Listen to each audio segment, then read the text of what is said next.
Quote in seconds, apply in minutes, and get same-day coverage. You can get up to $3 million in coverage with no medical exam. Get your free quote at ethos.com/play. That's ethos.com/play. Paid spokesperson. Time spent on application may vary. Online health questions. Hey, folks, are you or do you know a veteran or family in need of a heating or air conditioning unit? I've got awesome news because DAS Mechanical is giving back by donating one to a veteran or family in need. Owner Nick Delancey and his family, hey, they're always looking to give back to the community, and they're excited to help out a veteran or family in need. Just go to dasmechanical.org and nominate yourself or, hey, someone you know to receive one. And yes, it comes with installation. It's very simple to enter. Go to dasmechanical.org, click the 2026 HVAC system donation tab. Fill out a very short 6-question nomination form. Nominate now at dasmechanical.org. DAS Mechanical, family-owned, locally owned, HVAC experts, serving Sacramento for years. For all of your HVAC needs, DAS will exceed your expectations. Once again, that's dasmechanical.org. You've been saying you're going to pay better attention to your home's honeydews. Check one off your list right now by calling Gabrud Services to schedule a 12-point inspection of your home's electrical system. The safe rule of thumb is every 5 years for an inspection. If it's been 5 years or more, call Gabrud's now. A qualified technician will provide a thorough inspection of the electrical system to ensure it's safe or alert you to potential problems. At Gabrud's, electrical work is all we do. We are the area's recognized experts for anything electrical, and our number one priority is ensuring your home and family are safe. You've been saying you'll pay better attention to your home. Stop saying it. Make the call to Gabrud's. Talk with a real person and schedule your 12-point inspection today. Gabrud's, locally owned for more than 30 years. Gubrud's. Call the good dudes at Gabrud's. Gubrud's. Gabrud's.com.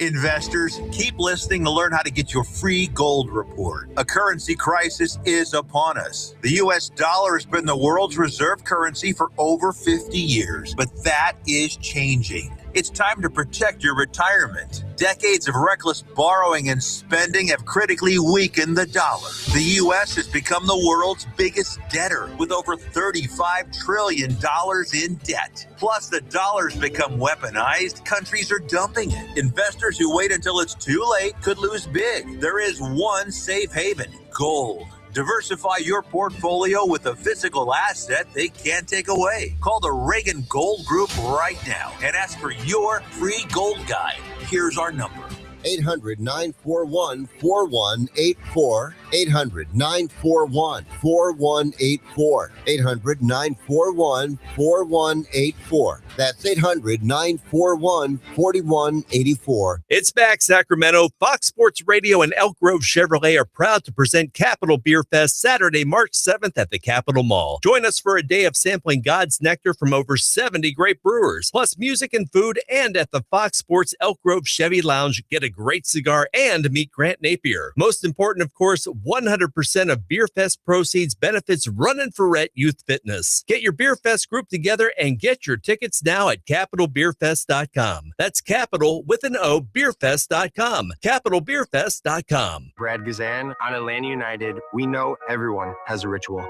a habit we never skip, to clear our minds and elevate our performance. But what do you do to keep your head in the game? Because being your best isn't just about taking care of your body. It's about taking care of your mind and mental health. Discover the resources you need to keep your mind focused and your mental health a priority. Find resources at georgia.loveyourmindtoday.org. Brought to you by the Huntsman Mental Health Institute, the Arthur M. Blank Family Foundation, and the Ad Council. Grant's back. Join the conversation every weekday afternoon beginning at 3 p.m. KSAC 890 AM Olivehurst, K284CM 104.7 FM Sacramento. Hello, Sacramento. Sacktown. And welcome in Grant Napear. How you been? You know this guy. It's your show. So happy to hear you on the airwaves. 2+ decades on the radio with you. Just the start of an incredible journey. Now he's back on Fox Sports 104.7 FM and 890 AM. 3 to 6 every day, Fox Sports Sacramento. The phone number? 916-779-0929. His name? Grant Napear.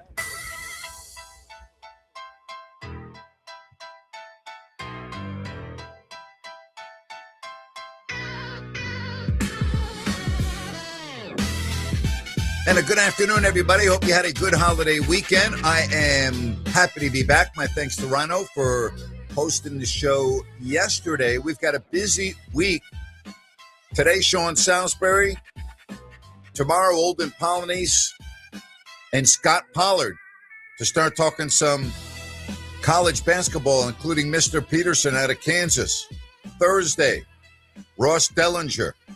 He is the national college football writer for Yahoo Sports, and he wrote a big story yesterday on how Sacramento State is going to spend more than $25 million for a temporary agreement to join the FBS, and I've got my thoughts on that. I have a lot of thoughts on that, as a matter of fact, and you may have heard Ryan on yesterday with Joe Davidson of the Sacramento Bee and his thoughts. Joe has been covering the local scene here in Sacramento since the late 80s, both high school and college, and he has a very good pulse of what is going on locally, especially with Sacramento State.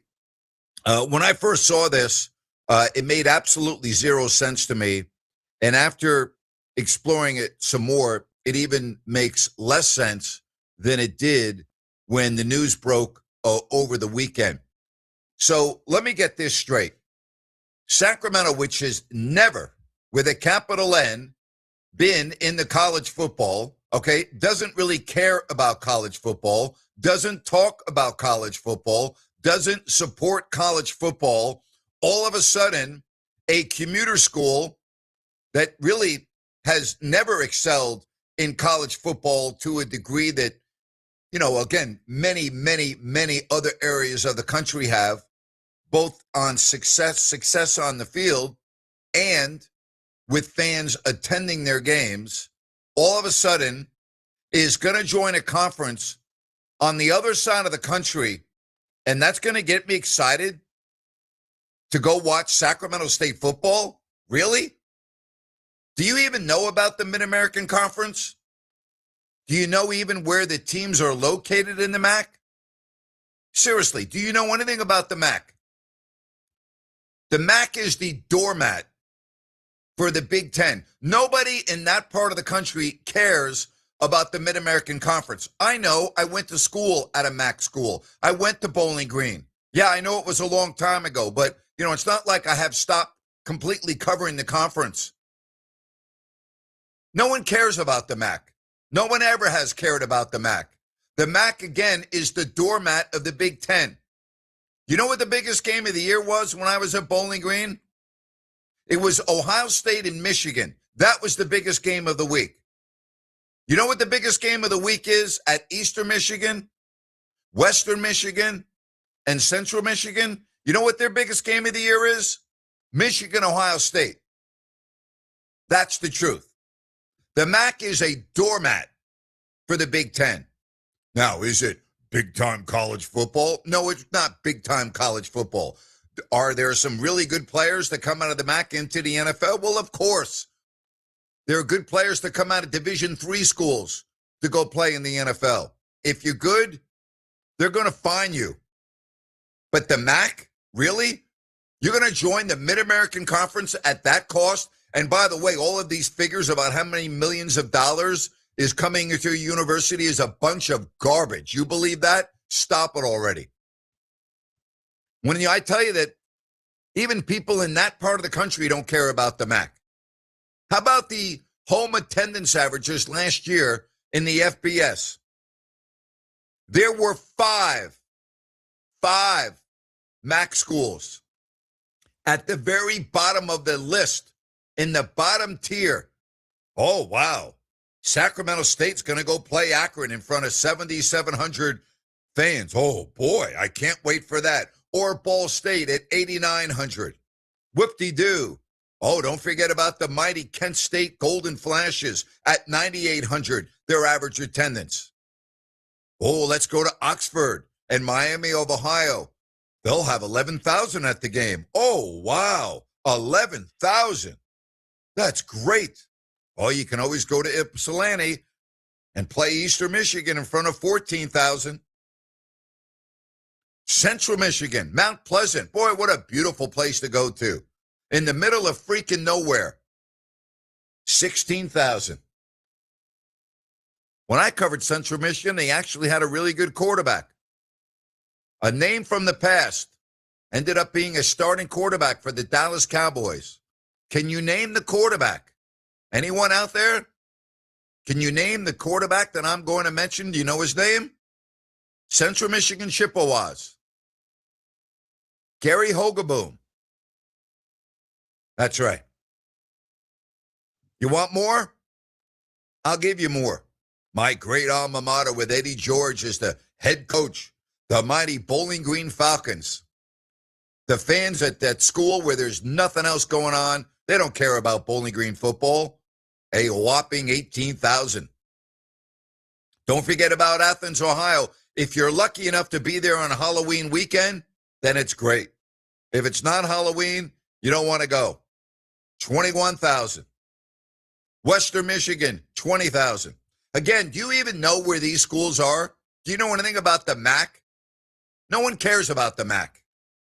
So now all of a sudden, you're expecting me to get excited about Sacramento State that no one's really been excited about in the past because they're going to go play across the country, and 4 times a year or 5 times a year, they're going to have schools that you've never heard of, that you've never watched, that you don't even know their damn nickname, you don't know where they're located, and they're going to come all the way to Sacramento. By the way, Sacramento State is paying for their travel at roughly, make it about $125, $150, $175,000 a game. By the way, if you're interested in aviation like me, when you charter, and they typically will fly on a Boeing 737, and there are different 737s ranging from basically a 737-400, which wouldn't even suffice because it couldn't get you there without refueling. But a 737-800 or a 737-700, which is generally what they would use, is roughly between $15,000 and $25,000 per hour. So you're thinking 4 hours that way, at least 4 hours back. You do the math. Yeah, that makes a lot of sense. I mean, what a joke. Seriously. Good luck playing in the MAC. And you really think that a player is going to come to Sacramento State and go, oh, wow, man, I can't wait. I get to go play at Ypsilanti, Michigan. I get to go play at Eastern Michigan. Oh, and then 2 weeks later, I get to go to Kalamazoo off I-94. Oh, don't forget about going to Athens. Oh, and if I go a little further, I can go to the state of Massachusetts and play football. Don't forget about those Bowling Green Falcons. It's a joke. Seriously. And by the way, a lot of the high schools in Ohio are nicer than the stadium that Sac State plays in by a country mile. Oh, they're going to have a new visitors locker room now, and they're going to have to build suites for the visiting administrators. Wow, that's great. That's money well spent. This is a joke. Oh, by the way, does anybody give a damn anymore about the student athlete? How many players that come into Sacramento to play football end up playing after college? Less than 1%? Okay? Less than 1%? Does anyone care about the academics of those that want to go to college and get a degree with a schedule like this? Come on. And again, there are some good players that come out of the MAC. We get that. And I get this here from the 916. Good afternoon, Grant. There are a lot of people interested in the Mac, but it's sticky for wagering purposes. I know because I do it myself. Really? So you only watch the football games because you gamble on it. That's great. Well, guess what? You're not going to the games in Sacramento State because you gamble on it. You're going to sit at home and you're going to gamble on everything else. And I have to get excited because the games on national TV are on a Tuesday and a Wednesday night, once a year probably. Wow, that's fabulous. Seriously. From the 650, this is big news for Sacramento football. No, it's not big news for Sacramento football. They're making you believe that it's big news for Sacramento football. The reality is that you've never cared about college football in Sacramento, and this isn't going to move the needle for you to start watching college football because here in Sacramento, people don't care. The national TV ratings prove that, okay? The crowds at the games prove that. And now you're going to go to a conference that nobody in Sacramento knows anything about. You don't even know where the schools are located. Most people don't even know Bowling Green is in Ohio. And you're going to fly across the country for your road games. And you're going to play schools that, again, nobody here knows anything about. Let me tell you something. You're not going anywhere in the MAC that's better than the atmosphere that you had at Montana. I can tell you that right now. Not happening. It's a joke. It's a joke. And I don't want to, again, I don't want to make it sound like if you play in the MAC, you can't go to the NFL because that's certainly not true. But, I mean, we're talking about a minute percentage. A minute percentage. So you tell me how this makes sense for Sacramento State. You're going to take a community that doesn't care about college football, that has a commuter school, that doesn't have a good facility, and I don't want to hear about a new stadium at Cal Expo because there are two reasons. That makes no sense. And number two, you know what? When their shovels go in the ground and they start building, then wake me up. So you're going to think that you're going to take a school in Sacramento State, and now all of a sudden, you're going to turn it into a football school? It's a joke. You know what this reminds me of? Two situations. First of all, this reminds me when I moved to Sacramento in 1987. And I had been in town 1 week, maybe 2 weeks. And I covered the senior gold rush at Rancho Murrieta. And I'll never forget it. I interviewed the legendary Sam Snead on the putting green. It was one of the biggest thrills of my career. Anyway, I met John Hank. John was a longtime sports anchor for Channel 13. Did the weekends. Great guy. Was from Minnesota. Fabulous guy. So I met John Hank on the driving range at Channel 13, and we start talking. And I said, John, are people delusional here? They really think they're going to have a Major League Baseball team? Are you kidding me? And he started laughing because they were getting ready for the big march on baseball with like 12 busloads of fans going to an A's game. And he started laughing. He goes, finally, somebody in Sacramento in the media gets it. And he couldn't stop laughing. He goes, I can't believe you've only been here a week and you already know this. I go, you know why I know it, John? Because it's called common sense. And again, he started laughing. This to me is common sense. Common sense. Stupid. It's absurd. And the second thing it reminds me of is when Sacramento entered the Canadian Football League. And I love the Canadian Football League because I got a chance to do the games on TV with Jack Youngblood, and I loved it. And I got to go to all the cities in Canada, which I loved, and it was the summertime, and it was fabulous. I loved it. Great. But I'm like, why is Sacramento in the Canadian Football League? How stupid is that? Again, I always go back to the basics. And the basics, it doesn't make sense. And people go, well, it's only a 5-year agreement. And then after that, they're going to move. Well, good. You know what? Fine. Does that mean that Sacramento is going to be a football town? No. You know why? Because it's not. And you can't just all of a sudden, your fingers, and you're a football town, especially at Sacramento State. I mean, it's a joke. And from the 209, this is going to put Sac State on the map. No, it's not going to put Sac State on the map. Stop it with that nonsense. It's not going to put Sac State on the map because you're in the Mid-American Conference. What kind of map are you talking about? A geographical map where you have to now expand it because you can't see until you just have the whole country in front of you? You're not going to put it on the map. What map? What kind of map are you talking about? A national map for college football? Really? When you watch your national sports programs at night or on the weekends, how long do you have to watch before you see a highlight from any team in the MAC?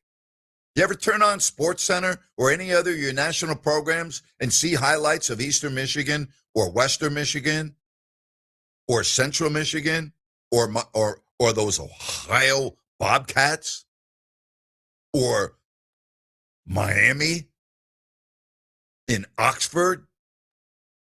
I mean, really? Wake up. Seriously. What a joke.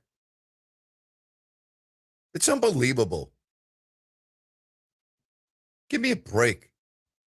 Again, stop with the nonsense. Max Crosby played at Eastern Michigan, and he's one of the best in the game. So, yeah, it's possible. What did I say? Ken Anderson, who to me is one of the best quarterbacks and should be in the Hall of Fame, was a great quarterback for the Cincinnati Bengals. He played at Augustana. You know where that is? Look it up on the map. The way you're going to have to look up on the map where the MAC schools are because you don't know. Augustana. Doesn't matter where you play. It's a joke. This doesn't make any sense. Oh, and the money? Really? Are you kidding me? I mean, you can't be serious. Where do you get these numbers from? Ross Dellinger had a great story on this, Yahoo Sports, and he's coming on the show with me 4 o'clock on Thursday. He was unavailable today and unavailable tomorrow. And he wrote a big story on this, all right, about why Sacramento State is paying so much money. And he was spot on with this. It was very interesting. And his question of the story was, why? All right? Why? That was basically the premise of his story. And he went and explained it and had a lot of questions about it. And so I wanted to have him on. I want to talk about this because I found his story to be very interesting. And most of the comments were like, what? You know? I'm going to read this one paragraph. But the Hornets' 5-year football-only agreement into the Mid-American Conference comes at a steep price. The steepest price, at least in cash, that we've seen from any conference expansion move in history. How about that? The total price for the move, the entry fee and the travel cost stands to exceed $25 million. All of this to compete in a division where Sac State's budget will be dwarfed by power conference giants. It's left so many inside and outside of college athletics asking a question, why? How about that? So I can't wait to talk to him. I cannot wait to talk about him. And, we talk about the monies, right? Luke Wood. Luke Wood, the president of Sac State. And again, this is in the story. I encourage you to read it because it's really, really interesting.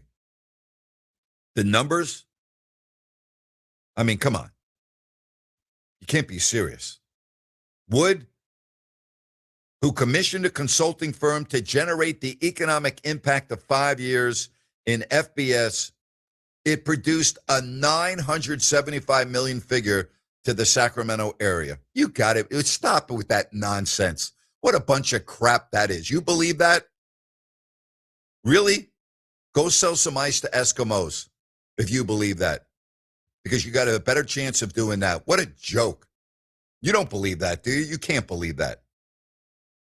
You can't believe that. What you really can believe is what I'm going to tell you now. And I want you to listen closely. And I'm also going to attach a $100 gift card to Bennett's for doing this. And I'll select your name randomly.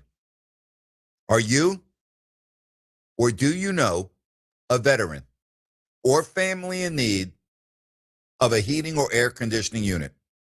All right? DAS Mechanical.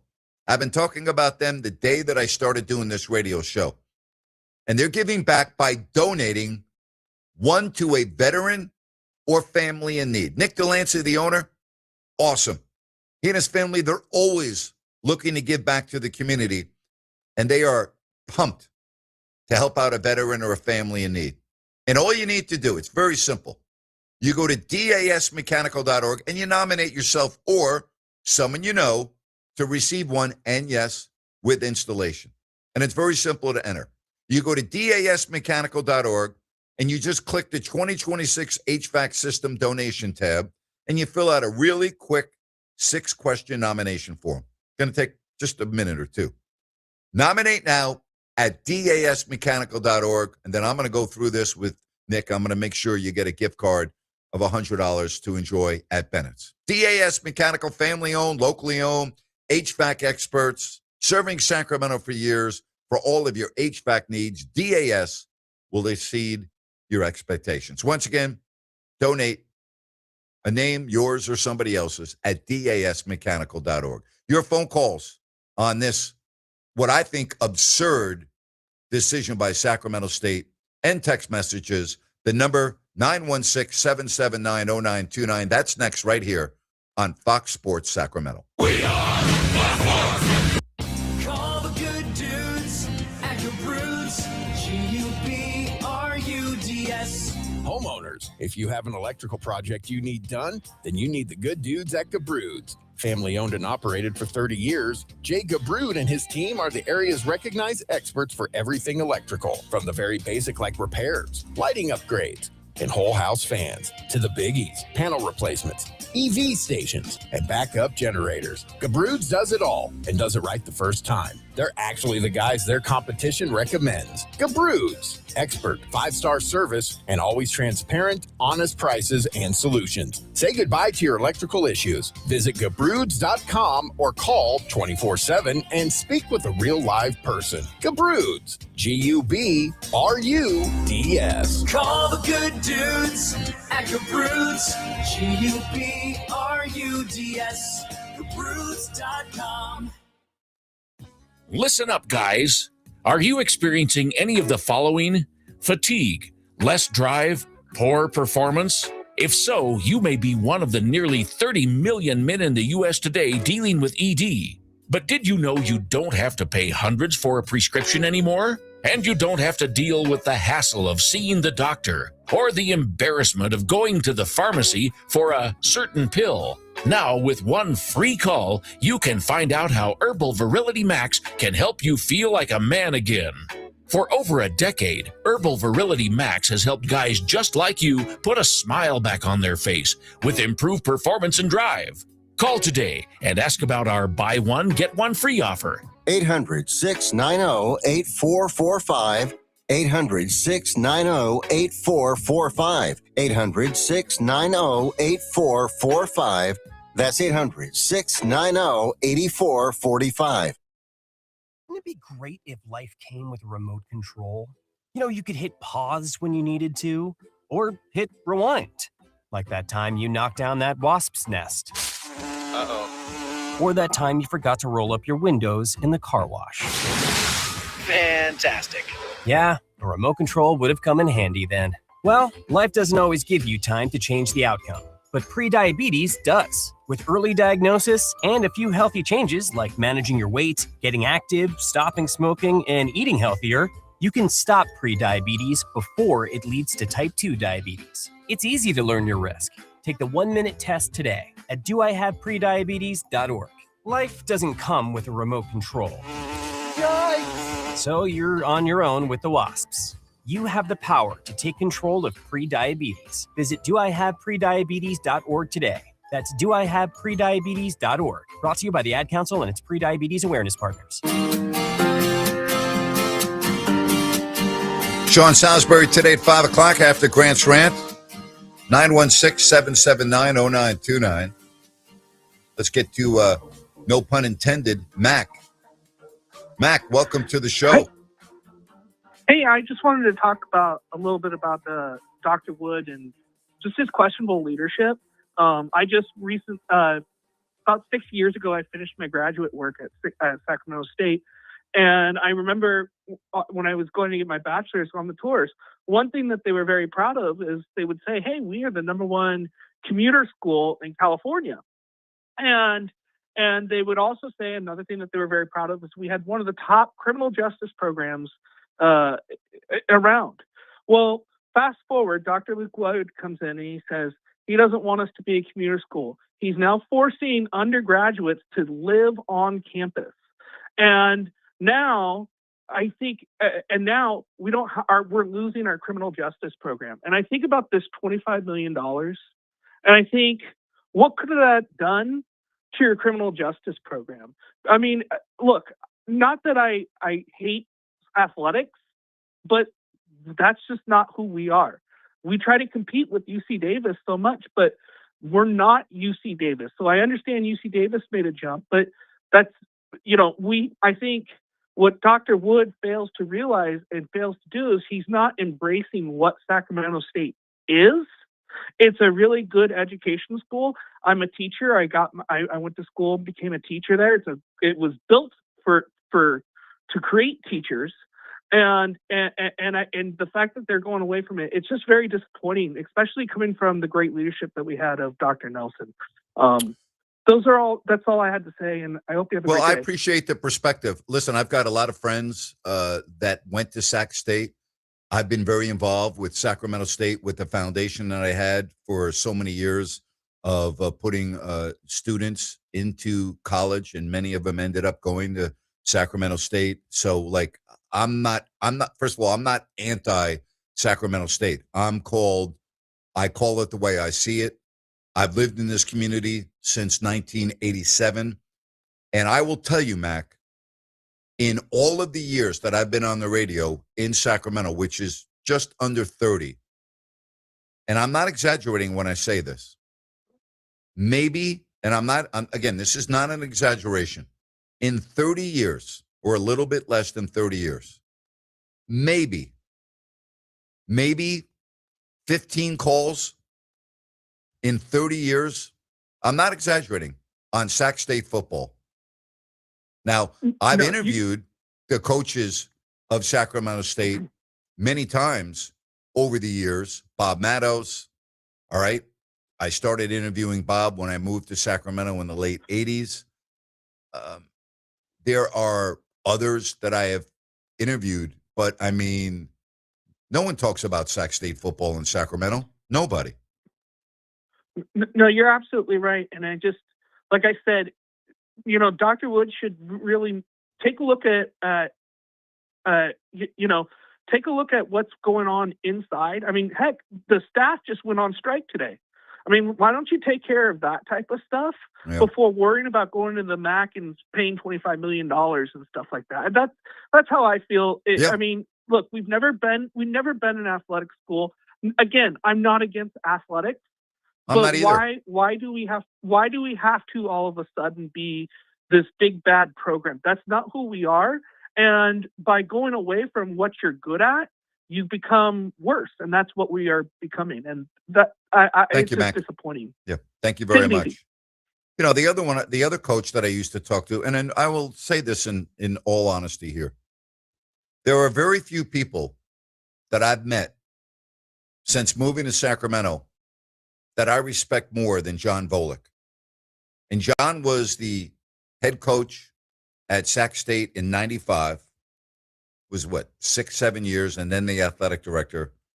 And I have the utmost respect for John Volek. And I'm serious. Of all of the people that I've met since moving to this community in 87, there are a few that I respect more than John Volek. And what I loved about John was that I could tell him why I felt the way I did about his football program. And we would get in, and he would come on my show, and we would talk about it in a professional, animated, fun dialogue. I interviewed John Volek on the practice field for television when I was at Channel 31 when he first came. So he comes to Sacramento in 94 and 95, and I'm still the sports director for Channel 31.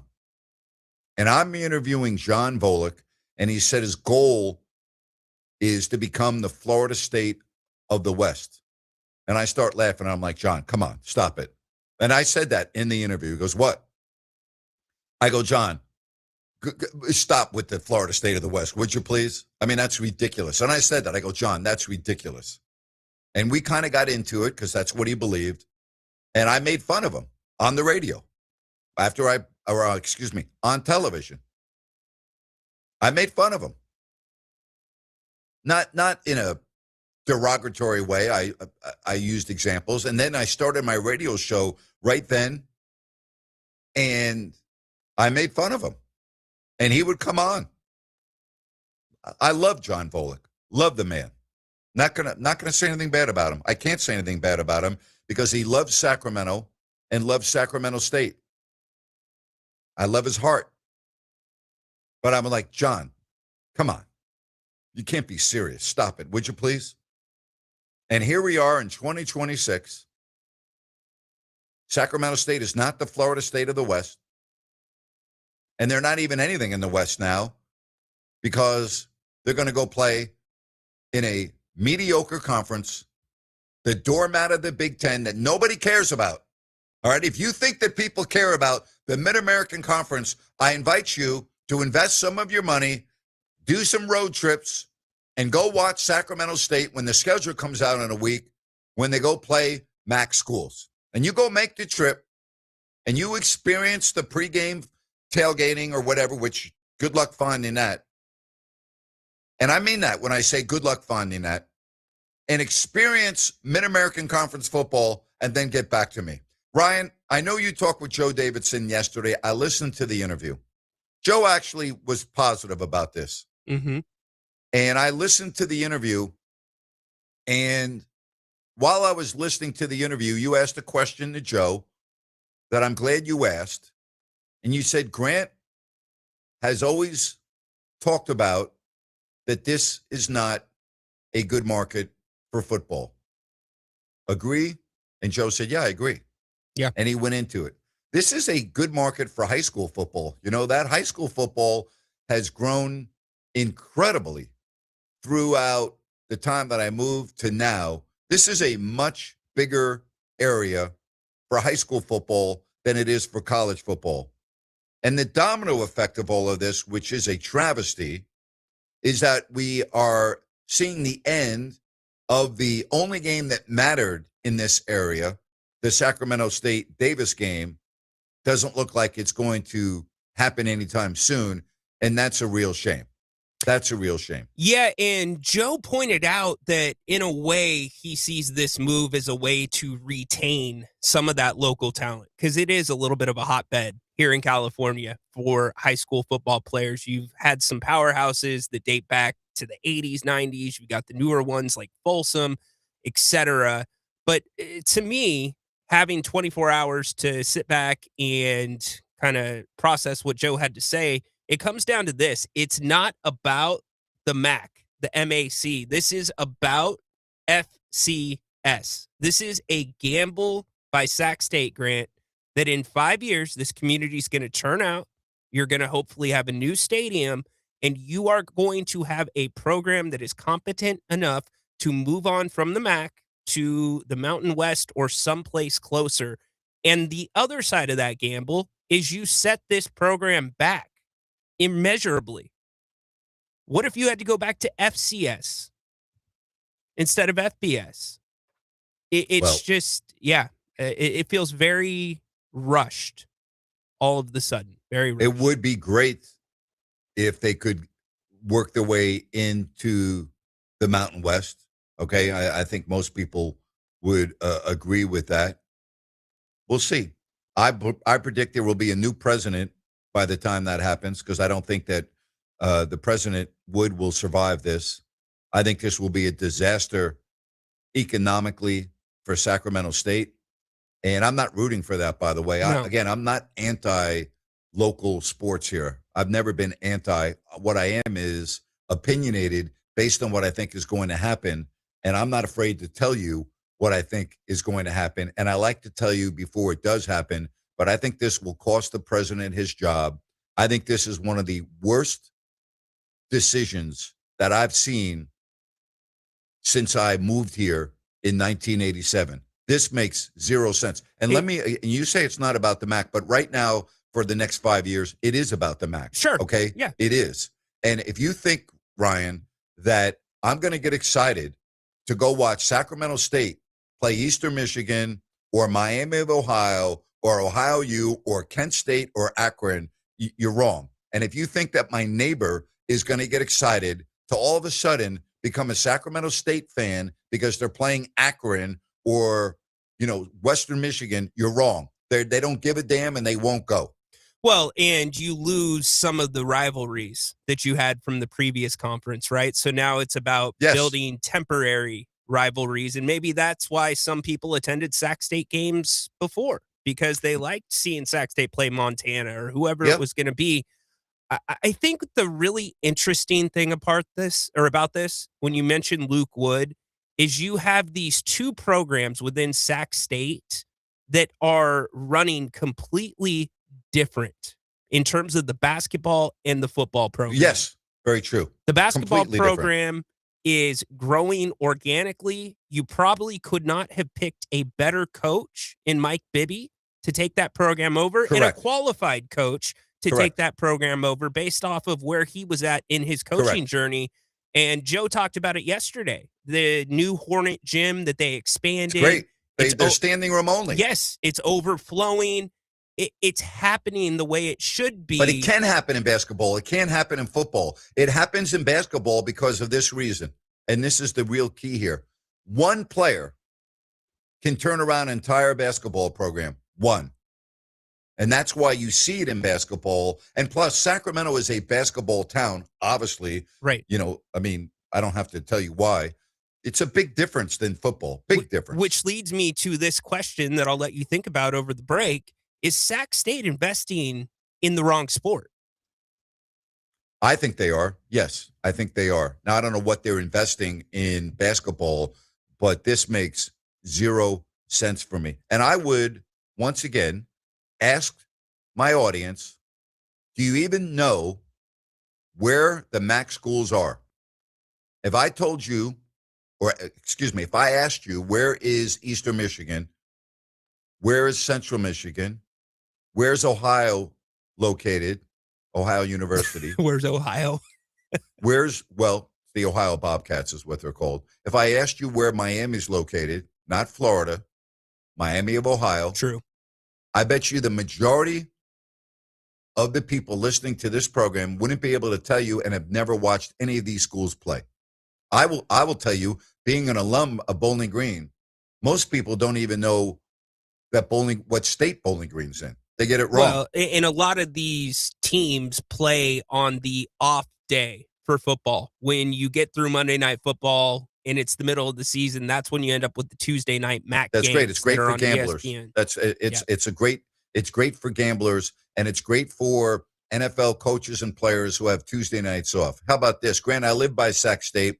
I love to take my dogs through there, but you almost wouldn't even know there's a team. Nobody I've talked to ever talks about it. Nope. I know one person in my circle, Dorian.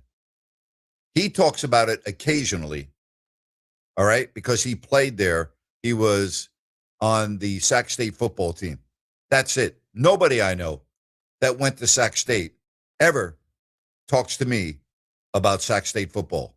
You think that all of a sudden they're going to start talking about Sac State football to me because they're playing Eastern Michigan this week? Again, Come on. I don't think it's about the teams in the MAC. I think it's the fact that Sac State is now an FBS school. So what? Granted, So what? hey. So what? Like, what is that going to do? You think that's going to send all of a sudden fans in droves out to the Sacramento State games? Can we stop this, please? I didn't say it would. I'm telling you that is what this is branded around. And I understand that, but what is the end goal of this? Now, all of a sudden, to become in the Mountain West. So this is the investment that you're making over, let's say, a 5-year period to then hope to get into the Mountain West. Is that what this is all about? Well, I mean, you can't say for sure, but it would be the logical jump, seeing that Sac State, this whole thing started around getting into the Pac-12, Grant. Yes. And now Yes, it's the did. MAC. So, yeah. Again, I don't understand it. I really don't. And for the next 5 years, it's MAC football. We'll be right back. More on this, 916-779-0929 on Fox Sports Sacramento. Fox Sports Radio and Elk Grove Chevrolet proudly present Capitol Beer Fest, Saturday, March 7th at Capitol Mall. More than 70 brewers and at the Fox Sports Elk Grove Chevy Lounge, great cigars and a meet and greet with Grant Napear. Get your tickets at CapitolBeerFest.com. Capital with an O, BeerFest.com. Do you need new tires? Have you been putting it off? Don't wait any longer. Get the best in tires today and save. Get to Expert Tires and Brakes, 5810 Auburn Boulevard, Sacramento. For the best selection of Bridgestone and Firestone tires, all on sale and on-site ready for your car or truck, get to Expert Tires and Brakes to save big on sets of Bridgestone and Firestone tires. Expert Tires and Brakes, 5810 Auburn Boulevard, Sacramento. Expert Tires and Brakes, the best place for tires and brakes. If you need a new set of top brand tires, Downtown Ford Sacramento has great news. For a limited time, we'll beat any competitor's price on a set of 4 tires. Then, kick you down a mail-in rebate of up to $150, and that includes major brands like Michelin, BF Goodrich, Uniroyal, Hankook, and more. Some restrictions apply. Visit downtownfordsacramento.com for details. Downtown Ford Sacramento on Howe Avenue. Online at downtownfordsacramento.com. Listen up, guys. Are you experiencing any of the following? Fatigue, less drive, poor performance? If so, you may be one of the nearly 30 million men in the U.S. today dealing with ED. But did you know you don't have to pay hundreds for a prescription anymore? And you don't have to deal with the hassle of seeing the doctor or the embarrassment of going to the pharmacy for a certain pill. Now, with one free call, you can find out how Herbal Virility Max can help you feel like a man again. For over a decade, Herbal Virility Max has helped guys just like you put a smile back on their face with improved performance and drive. Call today and ask about our buy one, get one free offer. 800-690-8445. 800-690-8445. 800-690-8445. That's 800-690-8445. You've been saying you're going to pay better attention to your home's honeydews. Check one off your list right now by calling Gabrud Services to schedule a 12-point inspection of your home's electrical system. The safe rule of thumb is every 5 years for an inspection. If it's been 5 years or more, call Gabrud's now. A qualified technician will provide a thorough inspection of the electrical system to ensure it's safe or alert you to potential problems. At Gabrud's, electrical work is all we do. We are the area's recognized experts for anything electrical, and our number one priority is ensuring your home and family are safe. You've been saying you'll pay better attention to your home. Stop saying it. Make the call to Gabrud's. Talk with a real person and schedule your 12-point inspection today. Gabrud's, locally owned for more than 30 years. G-U-B-R-U-D-S. Call the good dudes at Gabrud's. G-U-B-R-U-D-S. Gabrud's.com. NASCAR action happens every weekend right here on Fox Sports Radio, 890 AM and 104.7 FM. Your home for every race and for Dan Patrick, Colin Coward, and Grant Napear every Monday through Friday. Fox Sports Radio.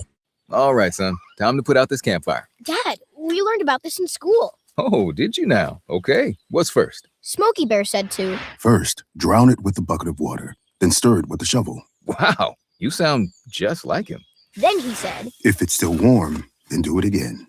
Where can I learn all this? It's all on SmokeyBear.com with other wildfire prevention tips. Because only you can prevent wildfires. Brought to you by the USDA Forest Service, your state forester, and the Ad Council.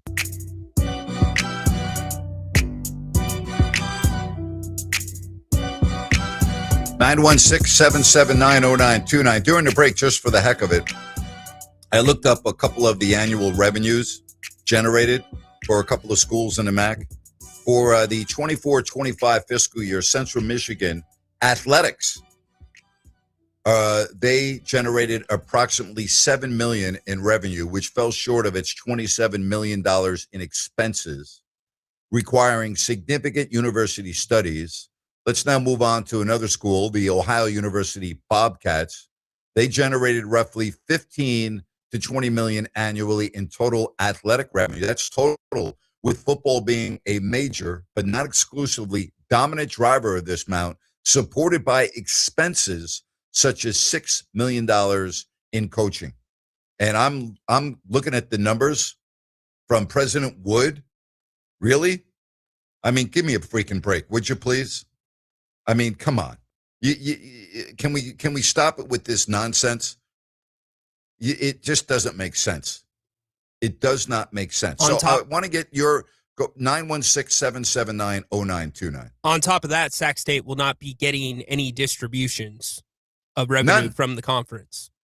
And they're paying for the travel for the teams to go out to Sacramento, which is going to cost in the neighborhood of 150 to 200 million per game. Or excuse me, 1,000. Did I say million? Good Lord. What are you flying? You're bringing the Concorde back? 150 to 200,000.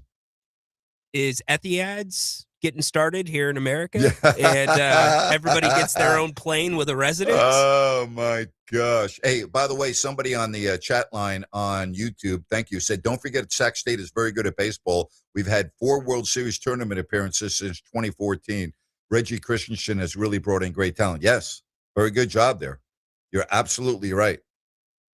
And by the way, there's one correction I want to make to you from your show that you did yesterday. Yeah. Because you mentioned it on several occasions. Please. When I was listening, including your interview with Joe that I want to correct you on. Are you okay if I publicly correct you? Absolutely.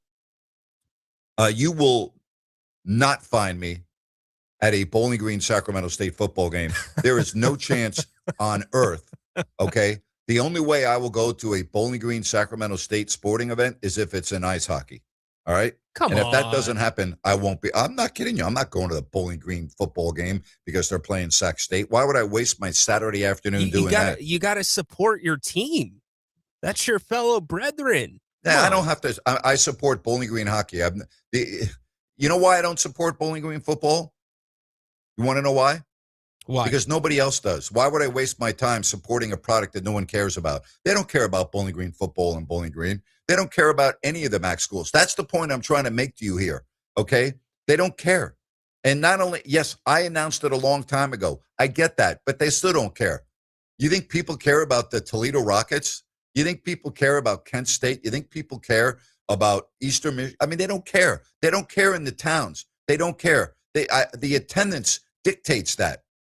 All right. And now all of a sudden I got to, make Sacramento into a football town because they're an FBS school. What a joke. And now you're going to tell me they're going to recruit better talent? Okay. Yes, they will. All right. It will entice some to go to Sacramento State. And then what happens, like the quarterback who's coming in, what happens, Ryan, when the quarterback excels? How long do you think he's going to stay at Sac State before he enters the transfer portal? Well, unless Sac State can pay him more than any of the other big schools. Really? Sacramento State's going to pay him more than a big school? Come on. Unlikely. Very unlikely. Again, this not is happening. This is the pitch around that. You get an exciting talent for a year. It builds from there. Who knows? New stadium. You host a bowl game. I mean, these aren't things I think. But you I'm host a bowl game? Listen. These aren't things that I am saying. I bet these are things that are being thought of. The farm to fork. Yeah, well, they're delusional. They ought to enter into the real world. And you know what? There should be a board meeting of common sense. All right. That's what they should do. They should have a board meeting of common sense. Speaking of the man, the former Sac State alum, Dorian. Hi, Dorian. What's up, Grant? What's up, Rhino? Someone that played football for Sacramento State, obviously my experience, back in 2010 to 2013 it's much different than it is now with with NIL and how student athletes are being compensated and all that stuff. Luckily for you, Grant, I've been to 2 MAC schools. I've been to Bowling Green State. I've hung out there for a couple summers from 2017 to 2019. I hung out there 2016 to 2019. What the heck were you doing there in the summertime? So I don't know if you know this about me, Grant, but when I was in college, I'm also a brother of Sigma Chi, and I held a leadership position while playing football too. So I did that, and Sigma Chi is a big part of my life. And our annual summer conference for undergraduate brothers, and I was an alumni facilitator. We hung out there. We still hang out there in Bowling Green State. That's our basically meeting place. And then I hung out in Ball State for 1 year when I was an undergrad. So I did that. Went to Purdue as well. That was really cool. All for Sigma Chi. So some really cool experiences, Grant. Hanging out at the MAC schools for a couple weeks. But back to what I initially called for, Grant. Some of my football team we're in a group thread, and we're talking about this. And obviously, the intercollegiate sports environment and atmosphere is much different than what it is when we played. But I think Ryan has some really good points here. And I think what's going on here with President Luke Wood and a lot of staff at Sacramento State is they're envisioning a competent program. Now, with the way athletics is now, especially with young kids, right, it's not really student athletes anymore. It's athlete students. They want to get paid. They want to make money. They want to, grow their social media followings. They want to have their own brands. And I think with this move, although it might not be super popular, financially, and I think in the long term, if you can build a competent program and you can show that you can have success, if this is a big gamble for President Wood. This again, I agree with you that this could possibly cost him his job within these next 5 years. I don't know a lot of the financials. I don't think the financials from football are affecting actual just students, people that are, students that aren't affiliated with athletics. I think this is coming out of the football program budget, just with football. But if you can build a competent program, within this 5-year window, this does allow you to possibly get into the Big West, or not saying Pac-12, or with all these shuffling with these conferences, Grant. I mean, who knows? There could be a different conference that is made within the next 10, 20 years for California schools. I don't know. It's a big gamble, but I think as far as publicity, I mean, Sacramento State hasn't had this much publicity since their inception. Yeah, publicity doesn't get people to go to the years. games. Not this type of publicity. It's just not a football community. You played in Sac State, Of course. It's still a commuter campus. There's still a lot of issues that need to be worked out. And I don't know much about Coach Alonzo Carter. But even with coaches, I mean, they're basically NIL too. I mean, there's no loyalty anymore. The coaches aren't staying in programs for more than 1 or 2 years. Right. So it's just kind of really interesting. But again, nonetheless, I think in the short term, this is a skeptical move. But in the long term, if the program can build something that's competent, if it could attract student athletes just by the name of being in the MAC, even though it's a doormat conference, it could possibly have some positive impacts in the long term. Again, who knows how that will play out, but I'm kind of for it. Obviously, I'm going to miss the Causeway Classic, going to Montana State, playing these awesome schools, these awesome environments were amazing for my own personal experience. Obviously, you're going to have to go in the Midwest now and hang out in Ohio and Indiana and all these cold different places. It's again, the college experience is much different than what it is when you were in school, when I was in school. But nonetheless, I think this could be a good positive move in the long term, Grant. Thanks. Thank you, Dorian. Good hearing from you, buddy. Appreciate it. Hey, Village Financial Group, right? We keep on talking about 2026, maybe the year that you buy a home, sell your home, and with the expected Fed rate cuts, that is going to be something, all right? Bidding wars, homes are going to go quickly, and you need to be prepared. You need to have an experienced broker, and that's why I love talking about Spence at Village Financial Group. He is very creative when it comes to financing.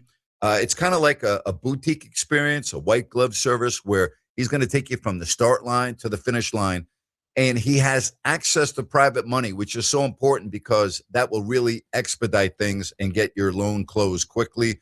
Just check out Village Financial Group. You can go online and look at the thousands of listings available at vfgloans.com. Or you can call Spence 916-805-4868.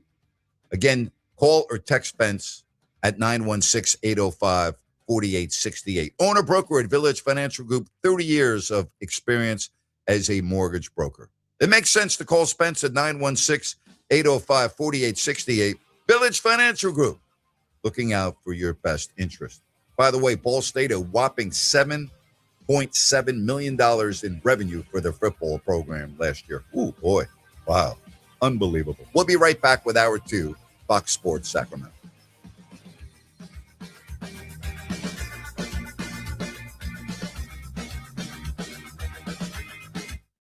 It's the All Things Legal Show, heard every Saturday morning from 8 to 9. Join your host, Craig Ashton, with an entertaining and eclectic view of all things legal. Saturday mornings from 8 to 9. Remember, for the best advice, don't think twice. Call Ashton and Price. You've been saying you're going to pay better attention to your home's honeydews. Check one off your list right now by calling Gabrud Services to schedule a 12-point inspection of your home's electrical system. The safe rule of thumb is every 5 years for an inspection. If it's been 5 years or more, call Gabrud's now. A qualified technician will provide a thorough inspection of the electrical system to ensure it's safe or alert you to potential problems. At Gabrud's, electrical work is all we do. We are the area's recognized experts for anything electrical, and our number one priority is ensuring your home and family are safe. You've been saying you'll pay better attention to your home. Stop saying it. Make the call to Gabrud's. Talk with a real person and schedule your 12-point inspection today. Gabrud's, locally owned for more than 30 years. G-U-B-R-U-D-S. Call the good dudes at Gabrud's. G-U-B-R-U-D-S.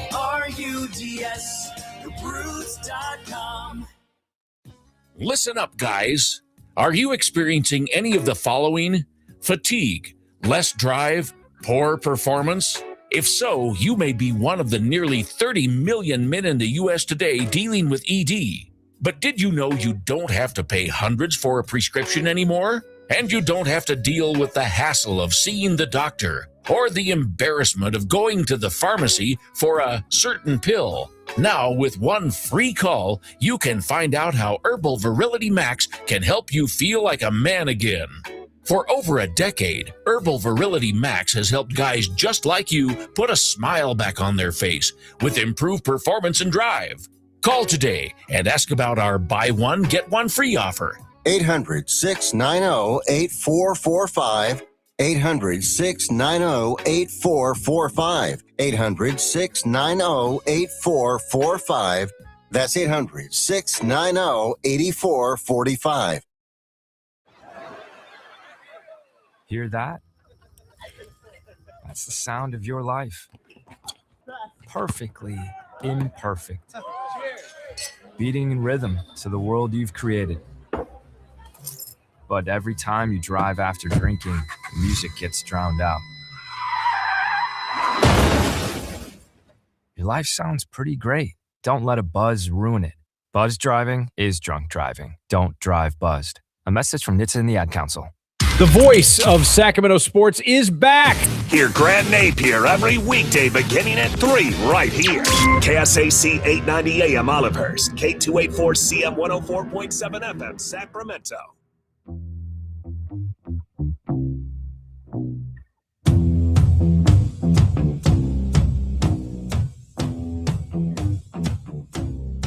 Nine 779-0929 to call the show. Well, the All-Star break is in our rear-view mirror, and I'm waiting for the Sacramento Kings to announce the players that will be available or unavailable for the next game, and the players that will be put on the shelf for the rest of the season due to injuries that need to be taken care of because it happens every year. Last week, we saw it with Zach LaVine. And by the way, these are not manufactured. These are legitimate injuries, so I don't want to make this sound like they're faking it. That's not the point with Zach LaVine if he needs surgery. The next game is Thursday against Orlando, and then they go to San Antonio, Memphis, Houston, and Dallas. And then they end up on March 1st in LA against the Lakers. And I've got to believe that there will be some news and an update on Keegan Murray and whether or not he's going to be playing beginning on Thursday, whether Domantas Sabonis, because of his situation, will play another game this year, because I could see that not happening where he doesn't play. And then you have the stretch drive for the end of the season. So I think we're going to hear some news on this very soon. And as soon as that is forthcoming, we will go in that direction. I do want to get some messages read to you because there are a lot of people that are responding to what I've said. 631, quick math. According to the Yahoo article, it's going to cost about $21 million before you even put a shovel in the ground, from my perspective. Building a new football stadium at Cal Expo, who's paying for all of this? Good question. I'll believe it when I see it. Also from the 916, Sac State moving into a new conference is 15 years too late. It's exactly the same thing when the Sac Republic FC wanted into the MLS. Sacramento sports is always 10 to 15 years behind the curve. This is a Hail Mary to get into the Pac-12 conference. Well, as far as the Sacramento Republic wanting to get into the MLS, it wasn't 15 years ago. That it's a little bit past that, and I understand the point you're trying to make, and I'm not saying that you're incorrect, but they had a done deal with the exception of the ink being on the paper, so much so that the commissioner of the MLS, Don Garber, Governor Newsom, Kevin Nagel, and his top investors all had a press conference to announce that the MLS was coming to Sacramento. Also, Ron Burkle was there. And then when it came down to signing the contracts, Ron Burkle deserted Kevin Nagel and deserted the city of Sacramento. That's right. Left the bride standing at the altar. That's what happened with the MLS, or you would have already had the MLS in Sacramento. And now I would agree with you. It may be too late in terms of the cost associated for an expansion fee. It's ridiculous. Do you remember what the buy-in was then? I don't remember, but it's now ridiculously high, is it not? It's a number that feels like you'll never make your money back at, to be honest with you. It's right around 500 million, I believe. Well, I know it started at 75 million. Yeah, it's now exceeding 500 million. It was much, much, much, much, much less than that. I want to say when Kevin Nagel began this process, it was $75 million. And it went up annually. But when Ron Burkle was there, it was less than 200 million. I know that. And it's now over 500 million. Ridiculous. Right? That doesn't make sense. No. That is a tough investment to sell unless you're a city that doesn't have a major sports franchise.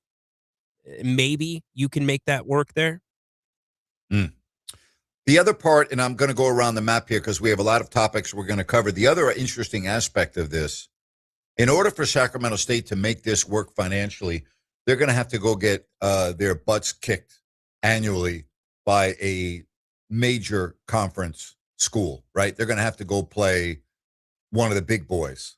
All right. They're going to have to get on the plane on their uncomfortable, no leg room charter and fly 3 or 4 hours to go play at Oklahoma or at Tennessee or at Alabama and they're going to have to get the big payday because that's the only way they have a chance of surviving.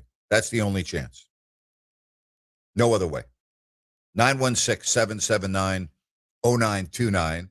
That's 916-779-0929. So that is something we're going to talk about. And the other big story, and this is just so hard to fathom, and then you think about everything else that's going on in the world, and you're like, yeah, I believe that. Okay? I was like, yeah, I believe that.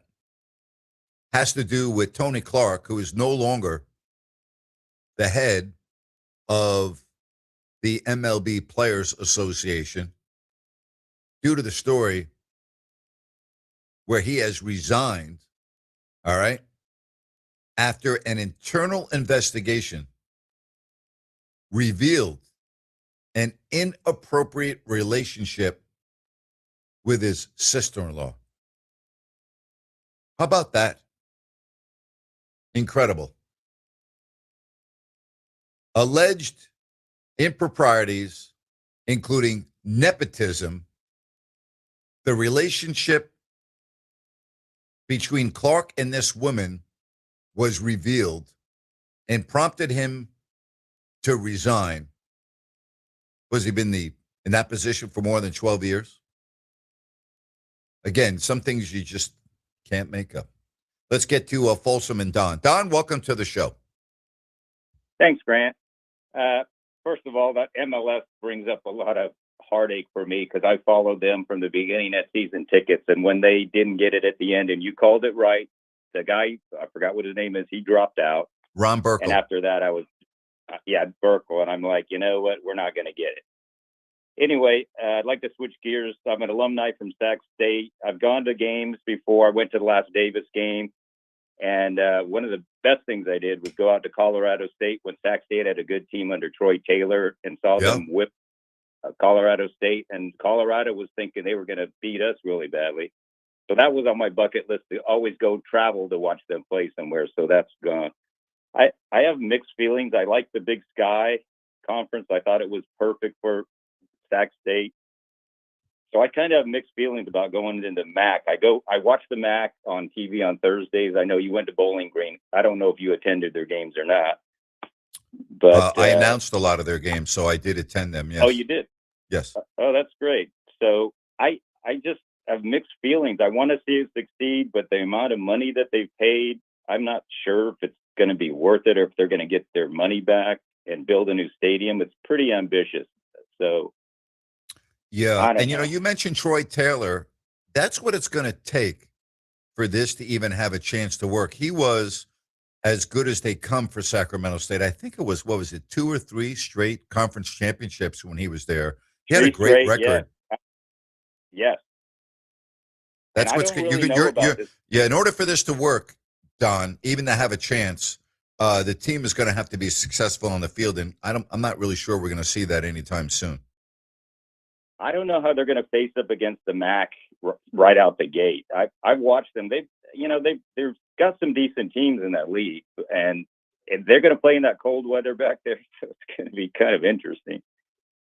Yeah, the weather turns around the middle of October. Oh, is that when it starts getting pretty bad? Yeah, you have Indian summer for about 3 weeks, and it happens every year. So, you can get some beautiful fall days. But when you get to that third week and you get around Halloween and into November, it can be pretty bad. Right. Yeah, you've experienced it, so you know. Anyway, I just kind of wanted to weigh in on this, and I just want to add that I think Ryan's a great addition, and you two make a good team. I like the way you guys bounce off each other. Ryan doesn't always agree with you, which I'm like, yeah, I kind of agree with Ryan on this one. So it's great to listen to. I agree. Anyway, that's all I have. Thank you. Hey, Don, I appreciate you taking the time to call the show. Thank you so much. Absolutely. Take care. See, Ryan, got your fan club started already, buddy. Appreciate the love, Don. We love having you guys as listeners, and Don, call back. Love when we get first-time callers. I don't remember Don calling before. And what did I tell you when we first started about agreeing or disagreeing with me? What did I encourage you to do? To disagree.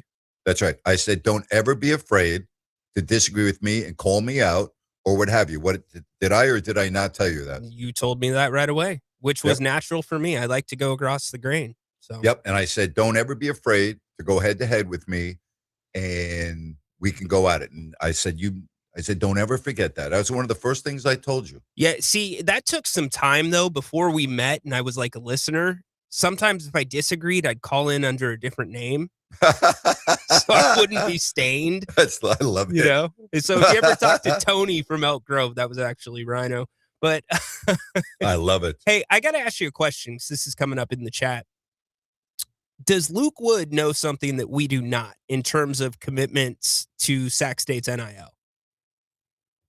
Well, there will be commitments to the NIL. I mean, there were a lot of heavy hitters in the Sacramento area, but I know a lot of wealthy people.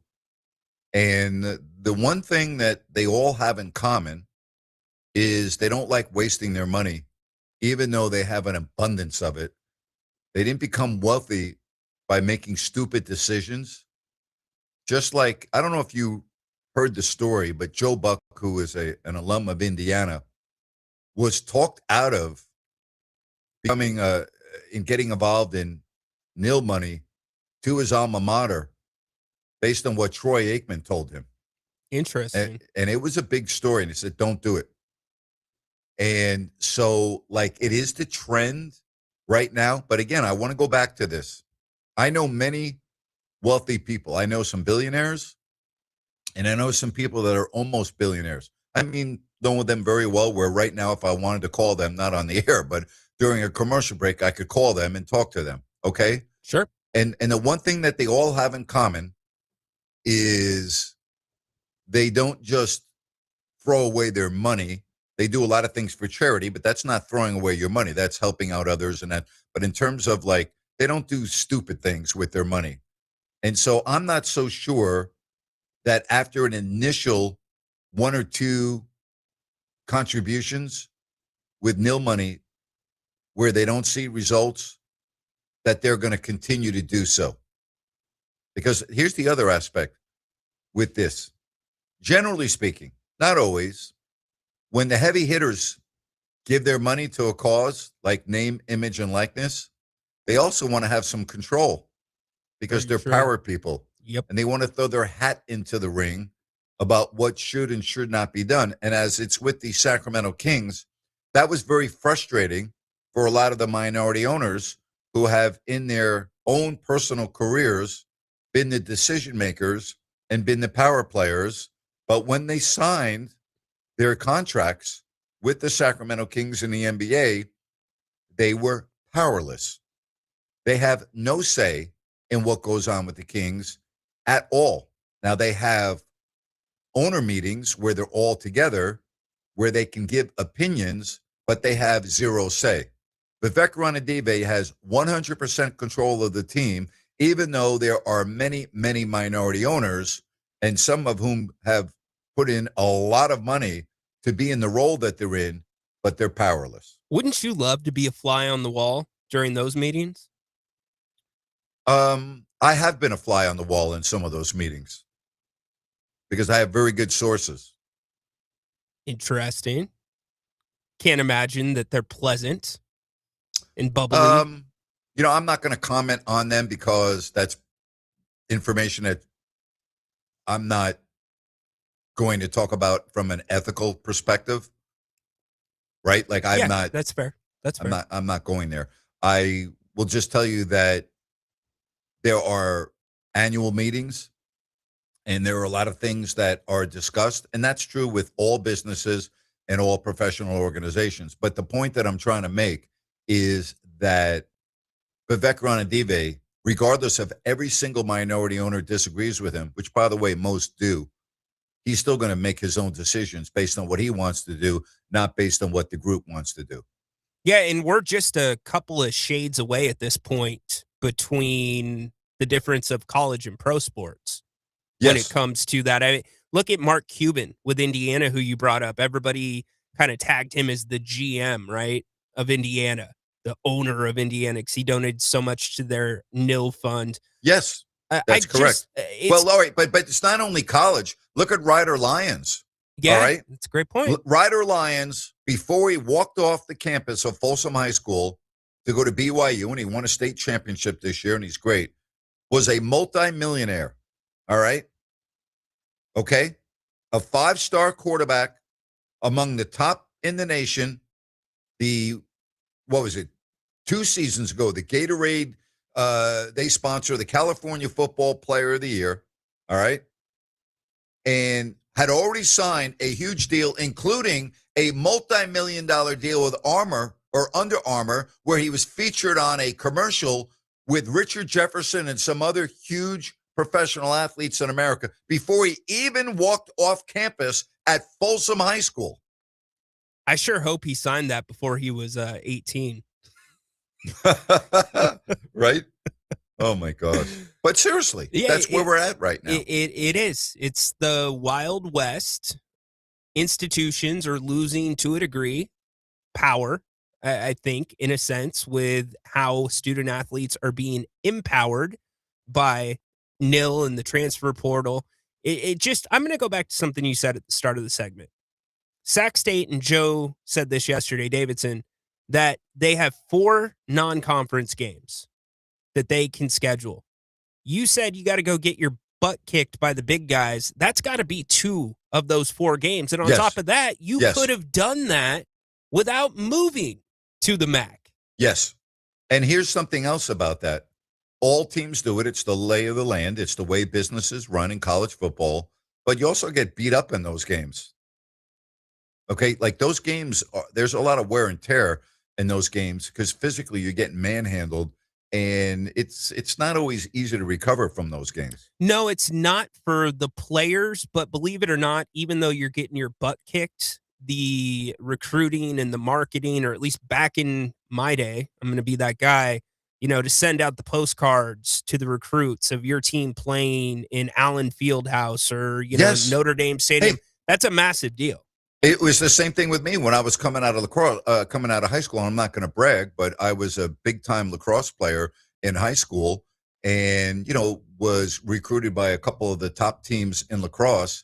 And the reason why I went to Bowling Green was, there was no professional lacrosse back then, and I wanted to go somewhere where I could play as a freshman. And if I'd gone to Syracuse or if I'd gone to, one of the other schools that was recruiting me, I may not step onto the field until I was a junior or senior, and I didn't want to do that. And part of the intrigue was we were playing a lot of the big schools. Part of the intrigue was we were going to play Navy, and we were going to play Virginia, and we were going to play, Towson State and a lot of the schools in the Baltimore area. And then I was going to play at the Big House, and I was going to play at the Horseshoe, at Michigan and Ohio State, respectively. Yeah. Right? Like, that was like at age 17 being recruited. I was like, wow, that was very appealing to me. So, yes, all of that is very true. And think about this now. That's how you can end up on one of those schools' radars with the transfer portal. You can snap your fingers and be there the next year. Well, look at the quarterback that Sac State has. I can't remember his name, but he is I think, correct me if I'm wrong. Didn't Joe Davidson say he started for Fresno State a couple of games last year? Yes. All right. So let's say that he's the real deal. You really think he's going to stay at Sacramento State past this year? He can then go and play, quarterback for an SEC school or a Big Ten school. I'm just saying. Yeah. Common sense says, no, he's not staying at Sacramento State to go play Ohio University on the road or Ball State. I mean, come on. Yeah, but what does that 1 year do for that player? I don't think recruits are looking at their college decision as a 4-year decision. No. I'm saying, what does it do for the momentum of the Sac State football program? It's a great question. It leaves you with a hole that maybe you try to fill in the same way with a better player. Somebody else gets another opportunity or a different opportunity. I guess it leaves that constant intrigue that you don't know. But yeah, no, I hear you. It's Cam Scatterboo, another great example of that. That's exactly right. Now, would have Cam stayed at Sacramento? Had they been an FBS school then, even though it would be in the MAC, would have he decided, this is good enough for me, I'm going to stay here? Or would have he still gone on the greener pastures? Because, again, I want to repeat, the MAC is not big-time college football. They can say it's big-time college football, but just because it's the FBS doesn't mean it's big-time. You know what big-time college football is? Big-time college football is the Big Ten. Big-time college football is the SEC. That's big-time college football. The MAC is not big-time college football. I hate to disappoint everyone. That's not big-time college football. Nobody watches the Big MAC. Again, the national sports shows Mac? don't even have their highlights on most times. Did you just call it the Big Mac? Did I? No, I don't think so. If I did, it's a mistake. The MAC is not big-time football. Look, it's a little MAC. Two things can be true at once. If I had to put this into layman's terms for everybody out there, this is what I think Sac State's looking at. I think Go back to the 2001, 2002 best times of the Kings in the playoffs. All you wanted to have was the opportunity to be in the building. Didn't matter if it was standing room, didn't matter how you were in the building. You just had to be in there to experience the energy. And I think that's what Sac State's doing in looking at it as the FBS. They are in the FBS. Well, I'm going to tell you something right now. All right. People on a Saturday afternoon when it's 80 degrees out, all right, and beautiful, and can go to Tahoe, can go to the peninsula, can go to the Bay Area, can enjoy a nice fall afternoon in Napa or what have you, are not going to go, you know what, I think I'm going to go to the Sac State game because they're now an FBS school and they're playing Bowling Green this weekend and I can't wait. Okay, that's not happening. Somebody from the 916, Big Sky is bigger than the MAC. No question about it. Yes, it is. Yes, it is. You're absolutely right. I'm going to tell you right now, there's nothing in the Mid-American Conference that resembles the atmosphere at Montana. Not even close. Not even close. Dorian Not said even that. close. Dorian said that himself. Yes, absolutely. So, all right, we will take the break and we will continue on this conversation on Fox Sports Sacramento. Fox Sports Radio and Elk Grove Chevrolet proudly present Capitol Beer Fest, Saturday, March 7th at Capitol Mall. More than 70 brewers and at the Fox Sports Elk Grove Chevy Lounge, great cigars and a meet and greet with Grant Napear. Get your tickets at CapitolBeerFest.com. Capital with an O, BeerFest.com. Call the good dudes at Gebruds, G-U-B-R-U-D-S. Homeowners, if you have an electrical project you need done, then you need the good dudes at Gebruds. Family owned and operated for 30 years, Jay Gebrud and his team are the area's recognized experts for everything electrical, from the very basic like repairs, lighting upgrades, and whole house fans, to the biggies, panel replacements, EV stations, and backup generators. Gebruds does it all and does it right the first time. They're actually the guys their competition recommends. Gebruds, expert 5-star service and always transparent, honest prices and solutions. Say goodbye to your electrical issues. Visit Gebruds.com or call 24/7 and speak with a real live person. Gebruds, G-U-B-R-U-D-S. Call the good dudes at Gebruds, G-U-B-R-U-D-S. Gebruds.com. Okay, we are running a car drive right now to help veterans all across America. So if you have an old car, truck, or van, even a motorcycle or an RV sitting around, you can right now give it away and help the vets. They really need your help. And your car will help support the vets and their families. And guess what? You even get a tax donation. Plus, we'll even come and pick up your car for free. And all you've got to do is pick up your phone right now and make a free call. Now is the perfect time to do something good for the vets. Give back to the vets right now for all they've done for this country. And your old car can really help them. So call the Veterans Car Donation Program right now for free pickup of your vehicle. Help the vets and help your taxes at the same time. Call right now. 800-598-0539. 800-598-0539. 800-598-0539. That's 800-598-0539. Hi, I'm Ryan Blaney, a third-generation race car driver, and I dedicate a lot of my time going fast. But when my grandpa was diagnosed with Alzheimer's, it was a very unexpected bump in the road for us. It's important to notice if older family members are acting differently or having trouble with routine tasks. Early detection of Alzheimer's can give your family time to explore support services and access available treatments. If you or your family are noticing changes, it could be Alzheimer's. Talk about seeing a doctor together. Visit alz.org/time to talk. A message from the Alzheimer's Association and the Ad Council.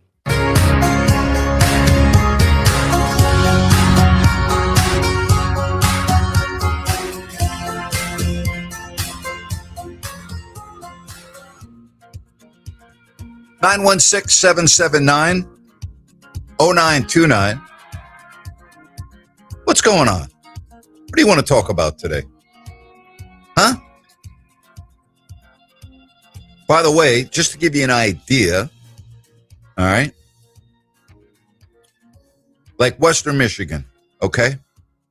They're actually one of the schools that has done well recently in the MAC. Last year, They only lost, I think, one game in the conference. The year before that, they were very good. But the year before that, just to give you an idea of where we're talking about, they played Ohio State, okay, in the first week, Saturday of September. They lost 56-0. Okay? That just gives you a little idea the difference between the Mid-American Conference and the best teams in college football. All right? I'm just trying to put a little perspective on this just to give you a little idea of what type of football we're talking about. Okay?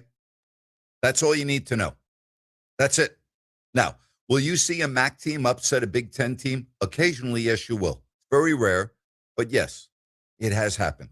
And Ryan, the only way Sacramento State's going to make this work is they're going to, as you said, they're going to have to schedule at least 2 of those games and make the big payday and get mauled, but it will be worth it financially. 100%. Absolutely. And on top of that, it, I don't want to say it defaults or it helps balance the books, but with the financial commitment, you almost at minimum have to do 2, Grant, but you have to be conscious, as you pointed out, of your student athletes. Yeah. That's a big ask. Bowling Green, my alma mater, the last time they played, let's say, Michigan, all right, 2 seasons ago, they lost 31-6. So they didn't get destroyed. I mean, they didn't, but they weren't in the game. 31-6. I guess if you put, you know who's a good example? It's Northern Illinois, right? If you play consistently well in the MAC, you rise kind of towards the top end of that conference, and then you get that big win. I forget the MAC team that knocked off Michigan, but there was one of them. Yeah, and it will happen. And Northern Illinois beat Notre Dame on their home field. So I'm not saying, but you have upsets in every sport, in every league. I mean, that's part of sports. That's why we watch it. But I'm laying out the formula as if I'm Sac State and there was this jump that we want to get to the Pac-12 just out of the blue, right? Well, what's the formula? You got to be an FBS, right? So now you're in the MAC. You get to maybe play bigger teams. Like, Grant, you can't spend enough money or any amount of money to build a program overnight. You don't snap your fingers and say, we are a FBS team, and in 5 years, we're moving to the next level. Can I add this? Can I add a very important element about all of this? Do you know that we've lost our way? Do you know that we've lost our way with both college football and college basketball? Okay? Let's really get down to the basics of this. And this is not just like an old man talking here. It's about, again, I go back to common sense, and I always look at what's right and what's wrong. Do you know how absurd it is for teams that are on the West Coast to be playing in the ACC? We're talking about college students, many of whom will never, ever move on and play professional sports. And we're having our basketball players at Stanford get on a plane and fly 5 hours to go play in the ACC, that we have football teams on the West Coast that play all of their games in the middle and the eastern third of the country, that we have a team like Sacramento State who for the next 5 years is going to travel to all of their conference games a minimum of 4 hours by airplane. I mean, we have so lost our way that I am so sick of hearing the term student athlete, which I heard you and Joe mention 2 or 3 times yesterday. And what blew my mind is you were the only 2 that I've heard during this entire conversation use the term student athlete. Do we really have student athletes anymore? Like, do we even talk about the purpose of what the real goal of going to college is? Like, is that even important anymore? Have we just completely lost our freaking minds about, I don't know about you, but when I went to college, I grew up, it was teaching me about life and everything else, but I can't imagine, and I really mean this, I can't imagine getting on a plane and flying to another part of the country every week on a 4 or 5 hour trip, and then coming back at 5 in the morning and being at class at 8 in the morning, then be expected to go to practice without just blowing everything off and saying, you know what, I'm not going to class. I can't handle it. I need to get my sleep. I mean, we can go on and on. Again, I'm asking you the question, have we all lost our freaking minds? College has, the way it's being treated. When you were recruited and you were in high school, if I would have told you, and this was a time where in the NCAA, if you gave cream cheese to athletes with their bagels, that's a violation. Butter's okay, but not cream cheese. If I told you that your decision would be based off of finances, you would have said you're crazy. I'm going to get paid this. I'm going to get paid that. Correct. We weighed, Grant.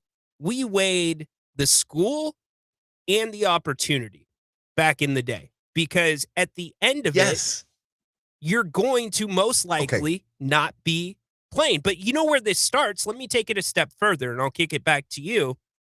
For us, we're playing sports, and if we're good enough, cool, we get to play them in college.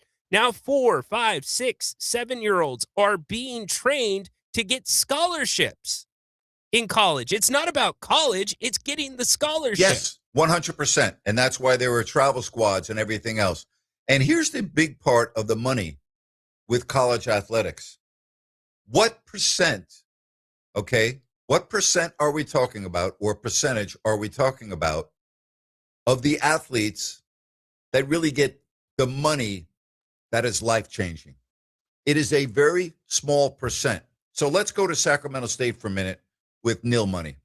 How much money do you think the left guard's going to get to go to Sacramento State? How much money do you think the right guard's going to get, or the center, or, the free safety, or right? So there are the haves and the have-nots. Now at the superpowers, like the LSUs and the Georgias and Texas and A&M, maybe it's different. Maybe the left guard is making enough where it doesn't really matter whether he graduates or not. I don't know the answer to that, but I'm just saying maybe.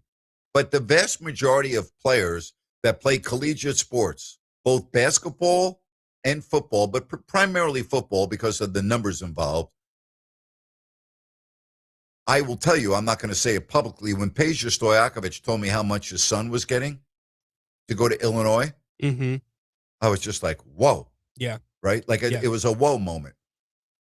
But how many athletes are we talking about that are 17 years old, 18 years old, that are getting ready to play college? Let's just keep it to football and basketball for now. But let's now talk about football, since Sacramento State's only going into the MAC as a football program. Let's just use a roundabout number, and I'm just going to use a number of 50. How many of those 50 players do you think are getting significant money to go play football now because it's an FBS school at Sacramento State?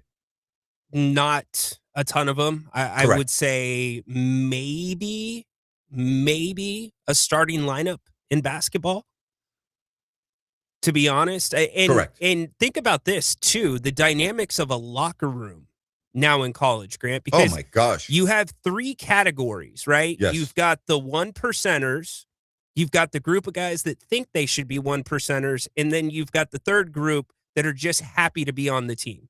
Correct. Yep. Absolutely.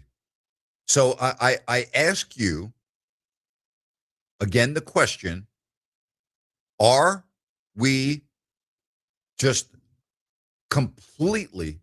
we completely lost our perspective on what college is supposed to be with the term student athlete? Seriously. Undoubtedly. Grant, these guys, okay, let's lay out. What was your normal day like if you were in season at Bowling Green? During lacrosse season? Yes. Generally practice, I want to say around 3:00, with commitments going until 6:00. And then my coach was very, very cool with me. sometimes I was allowed to leave early because I announced a lot of the Bowling Green games that were kind of in sync with lacrosse. That's a spring sport because both college hockey, the team that I covered was one of the best in the country, and he knew what I did, and he said, hey, that's why you're going to school for. And he would let me out of practice early if I had to go get ready to announce the hockey game, which, again, there was an overlap by probably 2 months. So my schedule, in addition to going to class, which I did do, not 100%, by the way, for full transparency, and lacrosse practice, which started in February, and announcing the hockey games, my days were pretty full, to be honest with you. But again, I didn't play in an era where I was getting paid, and I didn't play in an era where I was playing Division I football, where I was expected to be at the team dining hall at noon and meetings at 1, and it was different. Okay. But so my day was practice from 3 to 6. Announce a game that night. Classes in the morning, same routine the next day. If there was no game, I would normally be leaving the practice facility around 6 or 6:30. Not too bad. Okay. But when you went to class, you walked across campus and went to class, right? Yes. If you had study hall, you walked the other way across campus. Yes. And got to study hall. When you met with your academic advisor or whoever that person was in the athletics department, you went to the athletic building, correct? Yes. These kids don't even go on campus. School is online. Everything you need, including if you have to take exams, you take them on the road with somebody that travels with the team, that works with the university. You're not getting that college experience. You're not on campus for the most part. So what happens is you have a whole generation of athletes that don't grow up because they don't experience the most important aspect of going away and being at college and living on your own. To a degree, and please do not hate on me if you are a college athlete out there, but you are catered to. You're pampered. Your laundry's done for you. It's waiting in a bag in the locker. Yes. Your food passed to the dining hall. Your food's made. Everything is set up for you, being done for you, almost like you have an assistant, right?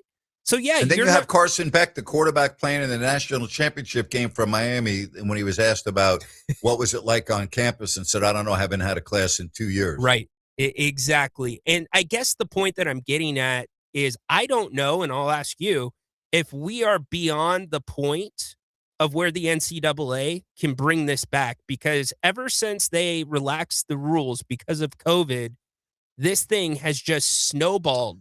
I think we're beyond everything that you and I imagine a student athlete being in college.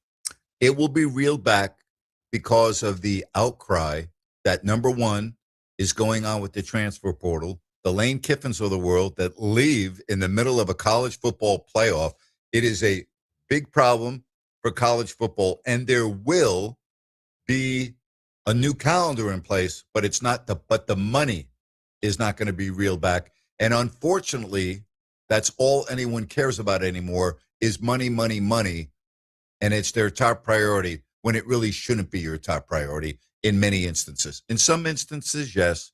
In other instances, no, it should not be your top priority. But it's going to require a collective bargaining agreement. Yep, that's correct. And it's going to be interesting to see where all of that goes. This conversation will continue. Don't forget Grant's Rant at 5, followed by Sean Salisbury here on Fox Sports Sacramento. We are Fox Sports. If you need a new set of top brand tires, Downtown Ford Sacramento has great news for you. For a limited time, we'll beat any competitor's price on a new set of 4 tires. Then kick you down a mail-in rebate of up to $150. And that includes major brands like Pirelli, Bridgestone, Yokohama, and Goodyear. Some restrictions apply. Visit downtownfordsacramento.com for details. Downtown Ford Sacramento on Howe Avenue. Online at downtownfordsacramento.com. Listen up, guys. Are you experiencing any of the following? Fatigue, less drive, poor performance? If so, you may be one of the nearly 30 million men in the U.S. today dealing with ED. But did you know you don't have to pay hundreds for a prescription anymore? And you don't have to deal with the hassle of seeing the doctor or the embarrassment of going to the pharmacy for a certain pill. Now, with one free call, you can find out how Herbal Virility Max can help you feel like a man again. For over a decade, Herbal Virility Max has helped guys just like you put a smile back on their face with improved performance and drive. Call today and ask about our buy one, get one free offer. 800-690-8445. 800-690-8445. 800-690-8445. That's 800-690-8445. Maybe it could be said that New Year's resolutions are simply meant to be broken. If, like most people, you've already abandoned your promise to live healthier in 2026, you're not alone. But when it comes to being healthy and happy, it's never too late to hit that reset button and start living your best life. Sacramento Naturopathic Medical Center invites you to schedule a free healthy aging consultation with Dr. Dennis Godby, an accomplished author and expert in the art of aging gracefully. As we get older, things change. A lot of us will experience lower energy levels. Some of us may experience a lack of motivation. And for guys, the onset of middle age can mean a lower libido and oftentimes ED. These things can be caused by low testosterone levels, which can usually be safely and easily treated. Visit gettingbetternow.com today and schedule your free healthy aging consultation with Sacramento Naturopathic Medical Center located in Midtown. Living your best life is something you can get started on today. Visit gettingbetternow.com. You've been saying you're going to pay better attention to your home's honeydews. Check one off your list right now by calling Gabrud Services to schedule a 12-point inspection of your home's electrical system. The safe rule of thumb is every 5 years for an inspection. If it's been 5 years or more, call Gabrud's now. A qualified technician will provide a thorough inspection of the electrical system to ensure it's safe or alert you to potential problems. At Gabrud's, electrical work is all we do. We are the area's recognized experts for anything electrical, and our number one priority is ensuring your home and family are safe. You've been saying you'll pay better attention to your home. Stop saying it. Make the call to Gabrud's. Talk with a real person and schedule your 12-point inspection today. Gabrud's, locally owned for more than 30 years. G-U-B-R-U-D-S. Call the good dudes at Gabrud's. G-U-B-R-U-D-S. Gabrud's.com. You served behind the desk. You served in combat. You did 4 years and got out. You were drafted. You gave 20 years. You gave exactly what your country needed. You are a veteran. You are a veteran. You are a veteran, and you deserve support. If you're struggling with life after service, don't wait. Reach out. Find resources at va.gov/reach. Brought to you by the United States Department of Veterans Affairs and the Ad Council.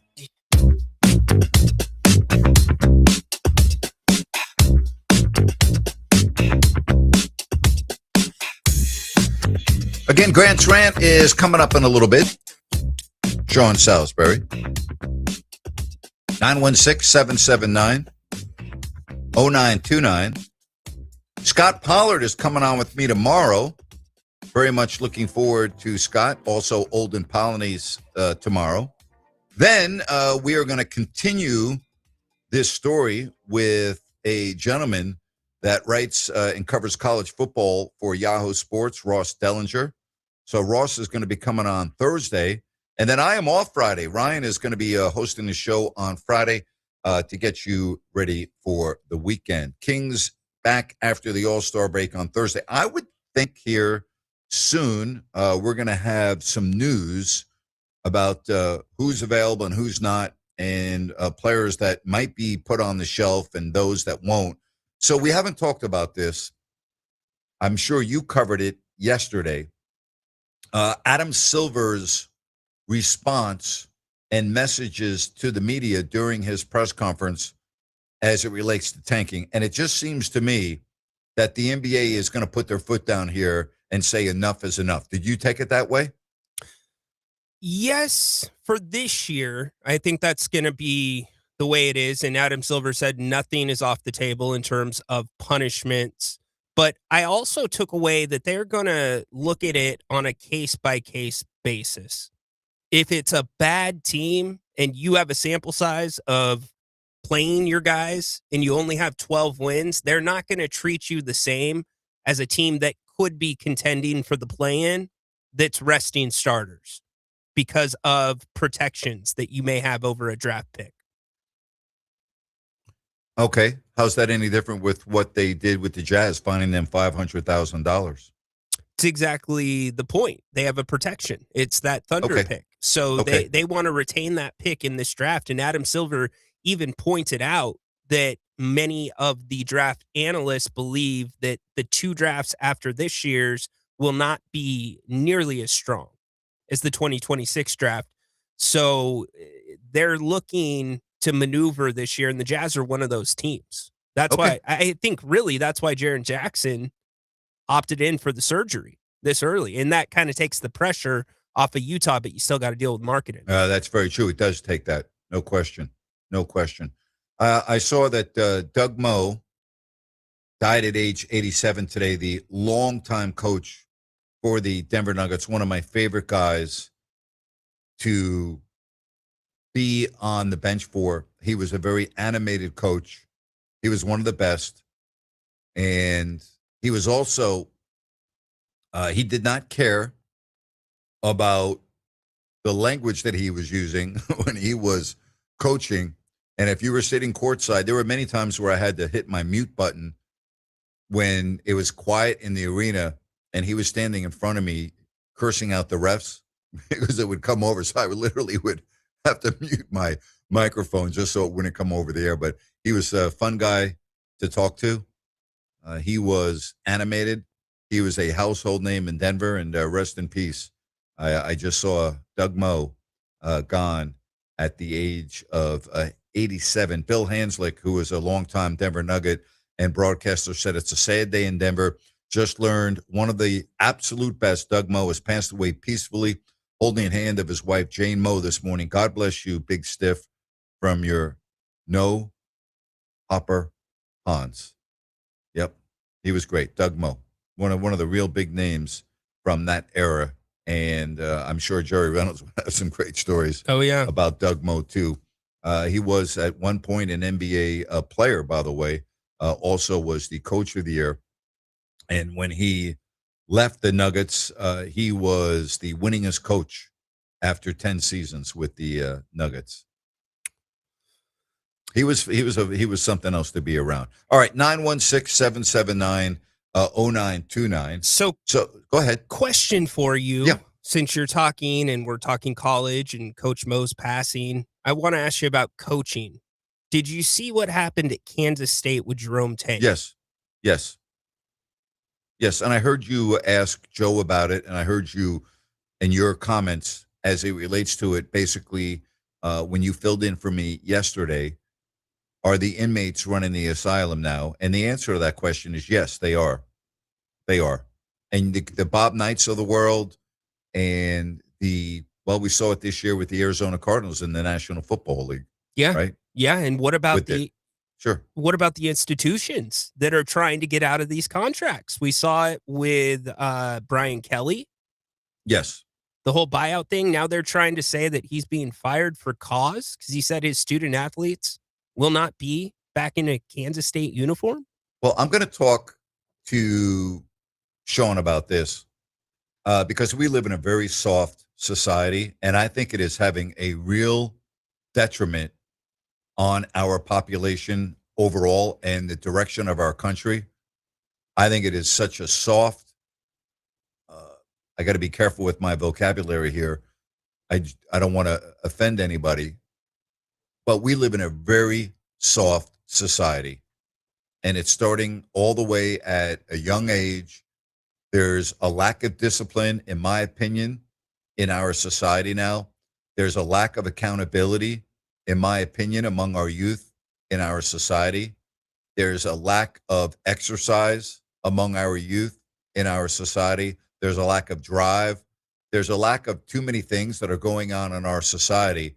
But to me, I would put the lack of discipline at number one, because if you are in a role of a teacher or a coach, where is the line that you can't cross when it comes to discipline. You can't even yell at a player now on the court or on the field, which used to be customary when I was growing up. There was hazing in my fraternity, which I didn't like when I was going through it, but it made me grow up. It made me appreciate what I had achieved because I had to earn it. I had to work for it. I felt a great sense of accomplishment when I became a full member of my fraternity house because of Hell Week. Well, if you did that now, you would be completely kicked off campus. You would be kicked out of school, and your fraternity would be disbanded. Now, I'm not saying put people's lives in jeopardy, but what I am saying is when I look back on that experience and Hell Week, as much as I didn't enjoy going through it, once I got through it, it was a great sense of accomplishment and gave me the, I guess, knowledge that I can endure tough situations and get through it and become a better person. And that doesn't happen anymore. And I think our society has lost that. I really do. That's just how I feel about it. And you're a parent of a young child. My children are grown right now. And I mean, even being a parent and disciplining your children now, it's completely different even when I was growing up. I told you in second grade, you know, the teacher, Mrs. Hefner, used to call us up into the front of the room when we were out of line and we had to put our hands out, and she would hit our knuckles with a ruler.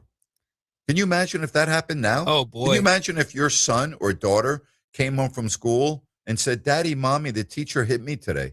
The attorneys would be calling me. Yes. I would not be calling them. You know, Yes. we've gone back to some of the old school punishments and deterrents. Like we set up a swear jar. It worked. It worked really well. In fact, we told Liam to take the swear jar over to Papa's during the Super Bowl. Whoa. Which was a really good idea because he made some money. Wow. But yeah, it's the little stuff like that.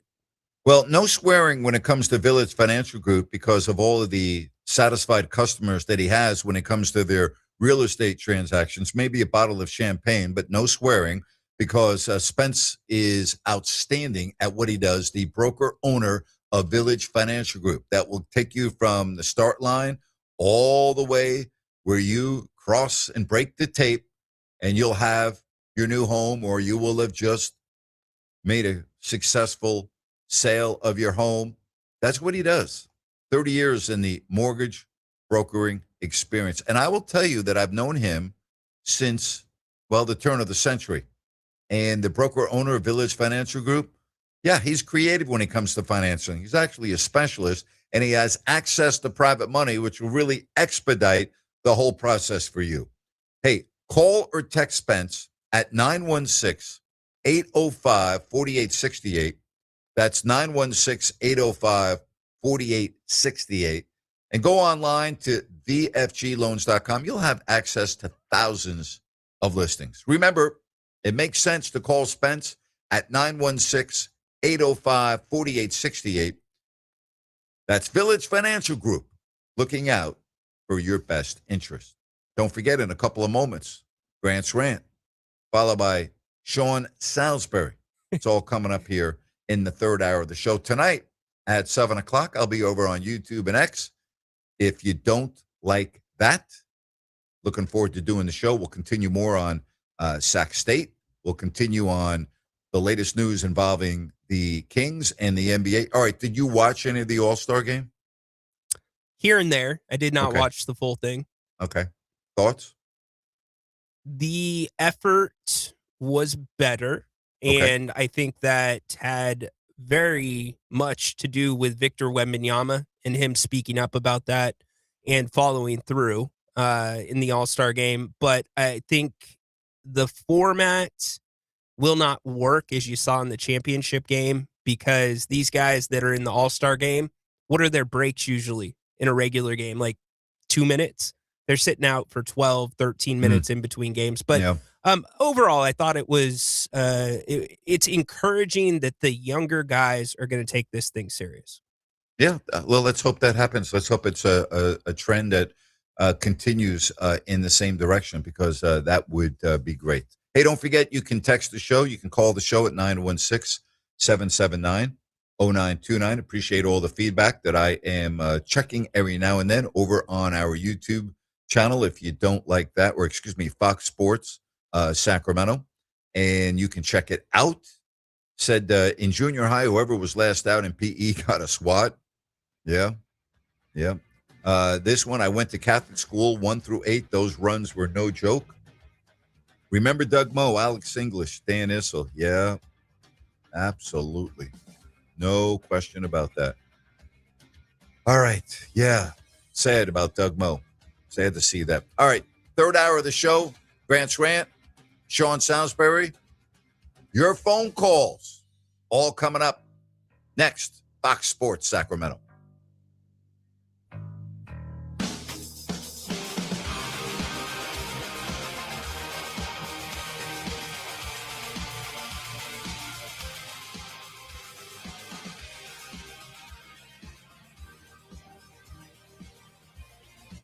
It's the All Things Legal Show, heard every Saturday morning from 8 to 9. Join your host, Craig Ashton, with an entertaining and eclectic view of all things legal. Saturday mornings from 8 to 9. Remember, for the best advice, don't think twice. Call Ashton and Price. Are you SAC Alert? Have you signed up to receive emergency alerts via phone, text, email, or app? Well, what are you waiting for? Winter is coming, and that means there is potential for storms and flooding in our county. Don't get caught off guard or left in the cold. Get urgent storm evacuation and shelter information immediately sent directly to your device. Sign up today at sacramento-alert.org. Again, that's sacramento-alert.org. It's free, quick, and easy to do, and can literally be a lifesaver. NASCAR action happens every weekend right here on Fox Sports Radio, 890 AM and 104.7 FM. Your home for every race, and for Dan Patrick, Colin Coward, and Grant Napear every Monday through Friday. Fox Sports Radio.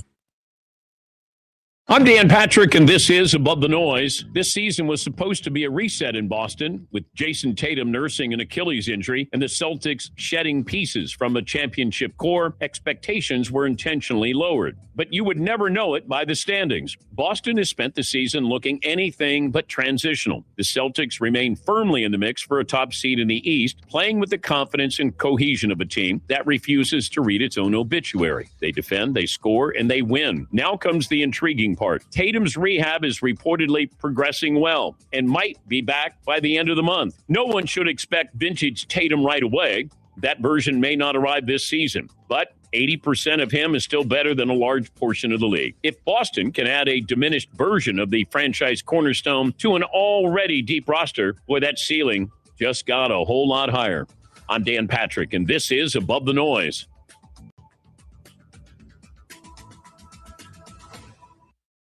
2 words, prostate exam. Relax. Screening starts with a simple finger-free blood test. Around 1 in 8 men in the United States will be diagnosed with prostate cancer in their lifetime. Prostate cancer can have over a 99% 5-year relative survival rate when caught at a localized or regional stage. If you're 40 or over and have a prostate, visit relaxitsabloodtest.com to see if a PSA blood test is right for you. Talk to your doctor about screening and the next steps. Sponsored by Novartis. Tires matter. They're the only part of your vehicle that touches the road. Tread confidently with new tires from Tire Rack. Whether you're looking for expert recommendations or know exactly what you want, Tire Rack makes it really easy. Fast, free shipping, free road hazard protection, convenient installation options, and the best selection of Goodyear tires. Go to TireRack.com/Dan. See their Goodyear test results, tire ratings, and reviews. Be sure to check out all the special offers. TireRack.com. The way tire buying should be.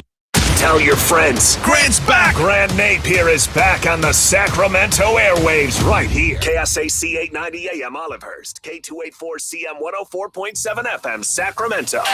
It's time for Grant. Can we say goodbye to the NBA slam dunk contest?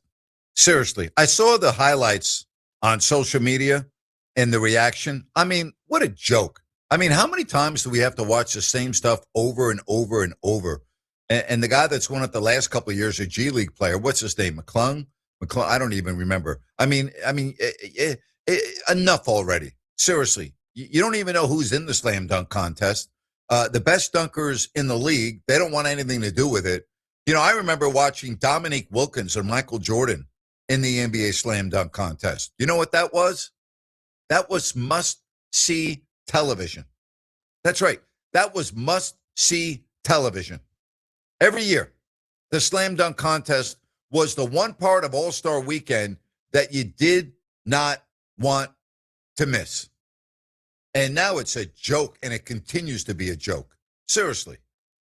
An absolute joke. So why even have it? Why not just have 2 3-point shooting contests then? Right? Have a 3-point shooting contest among the vets, and then take your Rising Stars Challenge players and let them have their own 3-point shooting contest. So you have 2 different ones, right? Put the rookies and the second-year players in a 3-point shooting contest and have the vets in a 3-point shooting contest. And Damon Stoudemire, who hasn't even laced up the sneakers this year and been on the court, wins it. And I don't really have a problem with that. I really don't. But the Slam Dunk Contest is an absolute joke. I mean, you got to be better than that. Come on now. Seriously. The Slam Dunk I could not believe the highlights that I was watching. Agree or disagree? You let me know. Do we need the Slam Dunk Contest anymore at NBA All-Star Weekend when the players don't even want to be in it? You don't even know who's on it. Like, who's this guy? I've never heard of him before. I mean, it's a joke. Plain and simple.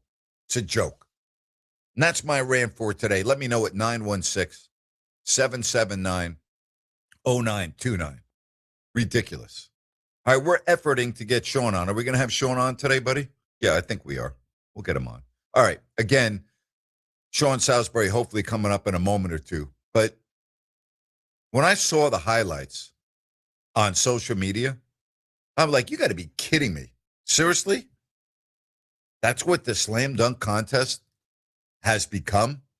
Like, people are waiting for the Slam Dunk Contest to start with the commentary and the made-for-TV reaction from some of the other NBA players that are watching it. Again, it's a joke. As I said, Michael Jordan, Dominique Wilkins, they had no problem being in the Slam Dunk Contest. They look forward to it. Now, again, you don't even know who the hell's on the court in the contest. It's a joke. It's an absolute joke. One guy that's not a joke is Sean Salisbury. Love having him on each and every Tuesday. Sean, how are you? I really hope that you didn't waste any time on the Slam Dunk Contest this past weekend. I did not. I didn't watch one dunk. I saw the Me clip neither. of a guy dunking like I dunked in high school. No offense, I'm not being a smart ass. I'm being serious. And thinking, you know what, you travel the whole way, put it in a little cup dunk, and jump from the dotted line in the half circle and dunk like everybody does when they're warming up, and then you do a 15-minute dance, and we're supposed to think that was something impressive. Grant, I'm going to tell you something that pains me to say. I'm being honest about this. I could ask you, what kind of basketball fan are you? You know I'm a monster basketball fan. Always have been. Follow it. I mean, and I'm in the betting world. I love to bet, and I make more money in my career betting the college hoops than any football sport or anything. It's my favorite. Watching Houston play Iowa State last night and getting to see Michigan and Purdue, love it. Well, Grant, I got to come clean, and this is the first time you will have ever heard me say this. I have not watched a full game of any NBA game this year. I didn't see a minute of the All-Star game. I don't disgruntled. It's not the players aren't talented. You know what I'm saying. The players are extremely talented, but the basketball's not good. Okay. No, it's on not. a consistent basis. No, it's not. It's terrible. Talented players in a very subpar product. It just is. So I'm sitting here saying, when I hear people, well, yeah, they could, that's it. Nobody's questioning if Shai Gilgeous-Alexander can get down the court and win another MVP, or how good Nikola Jokic is, or Luka Doncic. We're not questioning that. But I do question the level of play and the competitiveness at times for a full, for an entire 48 minutes, or getting after it. I'm just telling you, and I'm not telling you anything you don't know. And as a fan of yours for a long time and listening to you call games, I am disenfranchised with it. I'll watch playoffs and stuff, but the gimmicks of an in-season tournament before Christmas, and then the gimmicks of, if you don't make the playoffs, we're going to add a couple more teams. We're doing exactly what we do in society, making it better. Oh, you didn't make it. Well, we don't want your feelings hurt. Let's add a couple teams. Oh, we got Thank you. Because we got load management. Well, let's throw a tournament where people now are hanging banners before Christmas time and hang banners. And you know what we're going to do, Grant? We're going to pay every player as if they're not getting paid enough to go out there and play really about 28 minutes of 48 minutes. Let's just pay them an extra $1 million if they win, just to keep them a bit interested. I got to tell you, it's an embarrassing product a lot of the time with talented players. And we have created this gimmick. This is, you know what it is? The NBA is starting to look like the current All-Star game. And that's not good. Thank you. No, I wouldn't watch that dunk contest. Yeah. I can grab five high school players in Texas right now. Right now. Uh-huh. That can go put on a better clinic than you saw on the NBA All-Star dunk contest. I mean, I'm telling you, I can walk you within 15 minutes here. I can go get you 5 schools, and a kid will out-dunk anybody with the effort I saw there. I'm just telling you, they will. So I'm so happy. I'm so happy. I can't stomach it. I love the fact that you just said that, and it's almost like you were listening to my last segment, because I just we were talking about the Kansas State basketball coach and his press conference, and our society has become so soft right now. We saw it with Coach Gannon with the Arizona Cardinals, gets fined $100,000 because he yelled at a player on the sideline, and it's just a joke. You know what, Sean? This country right now, and I don't want to go off on a tangent here, so I want to try to keep it at sports, but it really filters into life. There's a lack of discipline. There's a lack of accountability. And the way we're raising our children now, and a teacher can't do this, and you can't do that, and a coach can't do this, and a coach can't do that. Everyone's walking around on eggshells because they don't want to lose their jobs. And it's impacting our society because the generation that's growing up are so soft. At the first sign of adversity, Grant, in sports or in life, and I know this isn't a blanket statement for every kid, but we see it a lot now. Not only just kids, with adults, getting to the point that at the first sign of adversity, I confess it's somebody else's fault. We don't allow you to fail, and if you do fail, it's somebody else's fault. It's always something. And the thing about this too, and you're right. I was just using that as an example earlier today about the K-State coach. Is I can't fathom my dad. Grant, I'll tell you the truth real quick. I'm playing soccer, and people say it's 6'5", but I was and one of my teammates went on, Mark Curlin, to be a professional soccer player. We dominated when we were young. I loved soccer, right? Played it. But I had a coach who was a European coach, and he knew soccer, but Coach Ed, man. But he was hard on us, right? And I was raised loving, but tough love. I come from a blue-collar family, a military guy, and disciplined, and you're not running from trouble. You'll run to it, and you'll either help somebody who can't help themselves, or you will face it. And so that's the way my dad and my mother always raised me. With love, though. They weren't the great Santini, but I knew I was directed right. And I should have just listened to all of it. I only listened to about 75% of the other 25% I screwed up. Well, I walk off, and that was when they had payphones. And I'll never forget, we had practice, and I got chewed out for something, making a bad pass, or maybe one of those practices you're tired, you're a little bit sluggish, and you're kind of whining about it, when you're 10. Well, I leave. I told the coach I'm quit. I walk over, call a payphone. My dad comes. It was a night practice after school, and my dad was just getting home from work. I called my dad. He said, "Excuse me." He said, "You waltz your ass back on there. You apologize to your coach, and you do whatever it is." And at no time again did I ever. Now we may have butted heads along the year with along my lifetime with other coaches, but the respect factor of, you're not running from that. Don't care how good you are, how good you aren't. That's how losers do it. They don't go back. And my dad wasn't. I learned a valuable lesson. I was either 10 or 11 years old. Well, spring forward to now, Grant, this Kansas State coach. Can you imagine? He was actually speaking on behalf of the university. You represent Kansas State. You wear those colors. You embarrass. And he went on a tirade that we've seen Bob Huggins, we've seen Frank Martin, we've seen Krzyzewski and Roy Williams. I mean, all the great Izzo, they've all done it. Cal, they've all done it. They've all done it. And yet here's a guy going off and telling these guys, and he's sending a message, and it was emotional and probably could have tempered it a little bit. But in truth, if you want to slap his hand and say, man, maybe next time. But if you're the AD at that school, or the provost or the president, aren't you coming aside and saying, you know what, maybe a little softer sell, but now that's how we want to be represented at Kansas State. And they fire him. What do you tell them? I'll guarantee you, Grant, some of those kids went and complained and said, you know what? No coach talking to me like that. And lo and behold, the dude gets run out of the building because he's tough on them. Can you imagine telling Bob Huggins and Frank Martin that 10 years ago, 15 years ago? They'd have punched the AD in the face first. That's right. Then kicked him in the rib cage, then helped him up, put their arm around him and said, well, we're going to do this together. We good? And everybody been fine. I know things change. There's a difference between abuse, tough love, and sending a message. And two of those, tough love and sending a message, were sent by that coach. There was no abuse involved. And if you can't handle that, then I suggest you take 2 weeks off and quit. It's embarrassing, but we're seeing that all over the places where coaches now got to walk. I don't mean going up and grabbing a kid by the face mask or kicking him in the balls. I'm talking about just good, hard coaching. Right. You know what it told me? It told me the coach cared about his kids.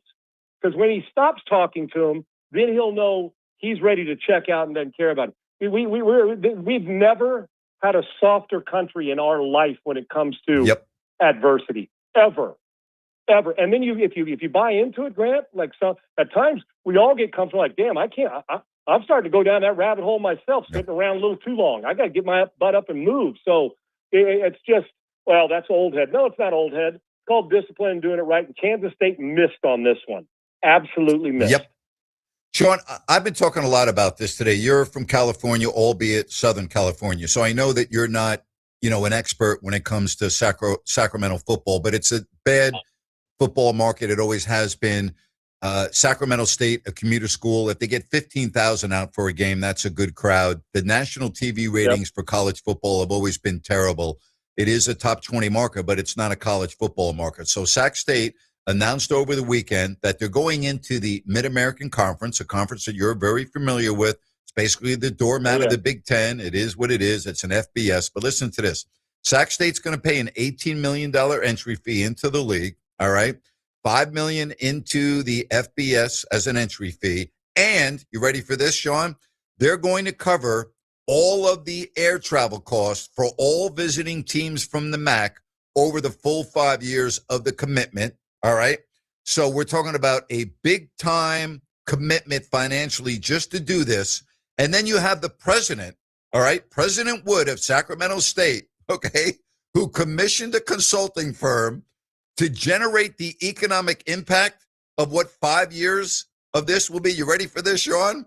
They came out and announced that it would be $975 million over 5 years, roughly $250 million annually. Sean, have we lost our way? Are we just losing our freaking minds over this stuff? Yeah. Grant, listen, and while I know Sac State and pretty well and saw when they, moved into a different conference. And while all that looks cool, right? It does. Oh man, moving up in the world. And then you do the math. Let me ask you, you know what that would be called in real life, Grant? A bad investment. Yeah. That's how you go broke. That's how you go broke. So, That's right. So and here's what's going to happen. And like I said, you're more familiar because you're sitting in the backyard right there. But from my vantage point, I'll ask you this. Are they going to get 4-star recruits and start jumping into NIL and spending money? Let me answer that for you. The answer is no. When I say NIL money, I'm talking about big money. That's not, they can't afford to do that. Think about the financial impact. I mean, I understand if they were getting 75,000 to their games in a big stadium, it's like, it's time for us to move up. We saw teams like James Madison move, we see it all the time, Grant. But Sean, there are a lot of high school stadiums across the country that are nicer than the football facility that Sac State plays in. I can tell you within about another 15-minute drive, I could take you to about 5 of them here that look like group of 5 colleges. I mean, right. The Katy school. They have them side by side in same parking lot. Okay, you spent one for $70 million. Let's build another one for $90 million because we don't have enough because we want it to look like we're playing at Clemson. Well, damn near does. It's crazy. But Grant, I'm telling you, how are they going to survive this? They're not. Okay, even though they're moving to do a different conference, are they honestly hell? And then you take into account what a college kid's got to do with if he's living off campus in Sacramento, in California, with the leadership there now. I mean, think about the collateral damage and the trickle down effect, not just for the school, but for the kid. do we automatically think, oh, they're in the MAC now, they're going to go get the kid from Bowling Green, Ohio? Or the four-star recruit that didn't go to Stanford is now going to Sac State? No, absolutely not. So a lot of times it's enhancement. You understand why, one team from the Pac-12 goes to the Big Ten and realignment, the money and all that money, but they're getting paid the money. Sacramento State's paying everybody else. So basically that is, hey, we're going to do it. We're going to take on all this debt. We're going to pay all this. And by the way, if you want to come play us, we'll pay for your flight. Unbelievable. Don't we all need to be the visiting? It is. I don't see how this is fiduciary-wise a smart move. And to me, it looks, I understand the optics for players and recruiting, but optics, hell, you look at that, you'd be shutting down the football program in 5 years if you're not careful, or 10 years. Right. Sean, how about these numbers? Where's the rest of the money coming from? Yeah. Sean, how about these numbers that I read? They got to charge average $4,000 a ticket. Sean, the average attendance last year in the MAC. I'm just gonna list 5 schools for you, okay? In the MAC, okay? Akron 7,700, Ball State 8,900, Kent State 9,800. All right, Miami of Ohio they actually 11,000. All right, then we keep going. Buffalo 13,000. All right, Eastern Michigan 14,000. That's teams in the Mid-American Conference. That's their average crowds they get for football. Again, this is the doormat of the Big Ten. It's a joke. Yeah, and the last 3 that you named are all the up and down are the best teams in their conference. And they're getting 13,000, 11,000. Buffalo's had some good run. Yes. Eastern, yes. They got some schools that can play, and if you get to 10, they're throwing a party. 10,000 people. So in order to make it work, what do you got to charge? A student body $6,000 a ticket to come watch their game with the other 9,000 that are there? Listen, I'm not trying to make fun of them, but I don't understand. You know what? The first rule in business school is a professor can come in there and say, buy low, sell high, and walk out and see him at the final. Here's the syllabus. Here's the number one rule in business. Buy low, sell high. Walk out, come back. You don't want to say that there because they did it the opposite. They bought high and sold low. That's the problem going on now. He must have missed class at business school the first semester when they were making these decisions. While it looks good optics-wise, when you put the financials in, I don't know how you sustain this, to be honest with you there. Yeah. You watch the Olympics at all? You into the Olympics? Used to be, set my clock by it up at night, early in the morning, do it all. Winter or summer. I'm obviously a bigger Summer Olympics guy, but I love the downhill skiing, and I think the ski jumping is really cool. There's some, hockey is obviously my favorite, with the men's and women's. I think it's great. But, Grant, I don't know if it was the COVID part of it or when it's lost its luster with me. I haven't watched 3 events yet, and that's not, and it bugs me, and it's on me. Now, I'll watch hockey as we're rolling through, and I always have, and I do like I like the thrill of the downhill and the ski. I do, but it's not like it used to be for me when the family would sit in the room and we'd watch morning till night. You'd wait and you'd come back and watch the re-air, or back when we were growing up, and live versions. So I'll watch some of it, but it's almost, oh, that's right, the Olympics are still on. We have less fanfare and less, other than the athletes, and I respect them. Think about what they go through to get to that point. Sure. The sacrifices they got to make. But as a fan, and I don't mean this disrespectful to them, the luster of it, it's almost like when we were watching the Super Bowl, it was leading in all the promos and coming up on NBC, the Winter Olympics. And the truth of the matter is, it's like, oh, that's right. The opening weekend is the weekend of the Super Bowl. And then, oh, that's right. This is happening. I used to know when an event was coming on in prime time. Now it's like, well, I'm not sure. Let me flip over and see what's going on. And then I'll see curling and oh, that's cool. It's not exactly an intense sport, but I kind of like their skill set. And so I respect them, the athletes through and through, and the sacrifice they make. But Grant, it's different for me now. It's not appointment viewing for me. It's, oh, by the way, I forgot it was on. And I hate that because of this. I know their sacrifices, but in the process, I don't watch it as much as I used to. It's lost a lot of luster with me. Final thing, in Houston, and for years you were on the morning radio and you covered the Astros and had a lot of the guests on, the manager, the general manager, et cetera. I was always blown away at you telling me what an amazing baseball town Houston is and how they get into the Astros. Has that changed at all, or is it still sky high? No, this is a football state and an Astros town. Now, as I say that, when football's going good like it was this year, the defense and they're playing well, Sure. as it starts to go in, I think it wants to be a football state, Grant. A football city. It does, because you think about the old, Love You Blue and Bum Phillips and Warren Moon, Sure. and then all the time in between, and then now they're knocking on the door again. They got to get a few things. So you can start to see when football's winning, it's passionate. But put it this way: during baseball season, very few people on my show pined for football season. Some do. I mean, listen, they're gonna get a lot of people, and it's a football state. But the opposite, midway through the football season, people are begging for Astros talk. It is still Astros talk. Well, because they've won World Series and they're always relevant, and the Texans are starting to creep it closer. But when you get beat like you did in the playoffs, the first thing people say is not like, well, what are we going to do next year with the Texans? It's like, oh, that's okay. Altuve and the Astros they're getting ready to tee it up. There has always been more excitement in February and March for baseball here since I've lived here than there have in August for football. That's the honest to God truth. I'm just telling you. And I came in when people told me when I got here, it wasn't, because they were still going through those 60-win seasons. You started to see the shift, and then they got the World Series, and now you're like, oh, I see it. You're telling me Texas is a baseball, but it really is. I know the Cowboys, and then it's the Rangers. Here, there is more passion on our shows when I was doing them for all these years. And when people contact me, I can move the needle a lot quicker talking about Altuve than talking about Stroud. That's the honest to God truth. So they are pumped for baseball season, and they can't wait. And there'll be more passionate opinion about baseball than they do about football. Yet I think they want to do football, but they walk around chest puffed out. Fans like their chest puffed out and their shoulders back talking about the Astros, and rightfully so. But they're a championship caliber team every year, and they keep winning. So maybe that's a part of it. But since I've been here, for the majority of the time I've been here, 8 out of 11 years, 10 out of 12 years, it's been an Astros town. Sean, great stuff, man. We'll talk to you next Tuesday. Appreciate you, buddy.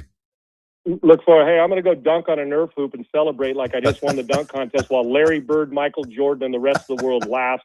And Dominique Wilkins is like, really? This is what we're doing? Yeah. It's a joke. And then Wilt Chamberlain comes out of his grave and starts knocking people around saying, I played beach volleyball, so get out of my kitchen. Yeah. It's a bad gig, man. I'm with you. Have a great night, brother. I appreciate Take care. You too. See you, man.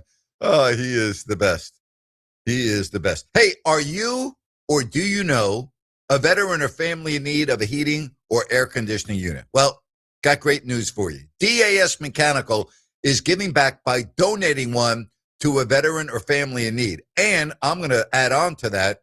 I'm going to give away a $100 gift certificate to Bennett's Restaurants for you to take the time to do this, because Nick Delancey, the owner of DAS Mechanical, hey, his family, they're always giving back to the community, and they are excited beyond belief to help out a veteran or a family in need. Now, all you need to do is go to dasmechanical.org, nominate either yourself or, hey, someone you know to receive one with installation. That's right, with installation. Very simple, dasmechanical.org. Click the 2026 HVAC system donation tab. Just fill out a very short 6-question nomination form. Nominate right now at dasmechanical.org. DAS Mechanical, family-owned, locally owned, HVAC expert serving Sacramento for years. For all of your HVAC needs, DAS will exceed your expectations. Do that now, dasmechanical.org, and I'll coordinate with Nick, and I will pick out a individual randomly, and you will get a gift card to Bennett's Restaurants. Loved having Sean on. He's awesome. We'll be right back, 916-779-0929. Grant Napear, Fox Sports, Sacramento.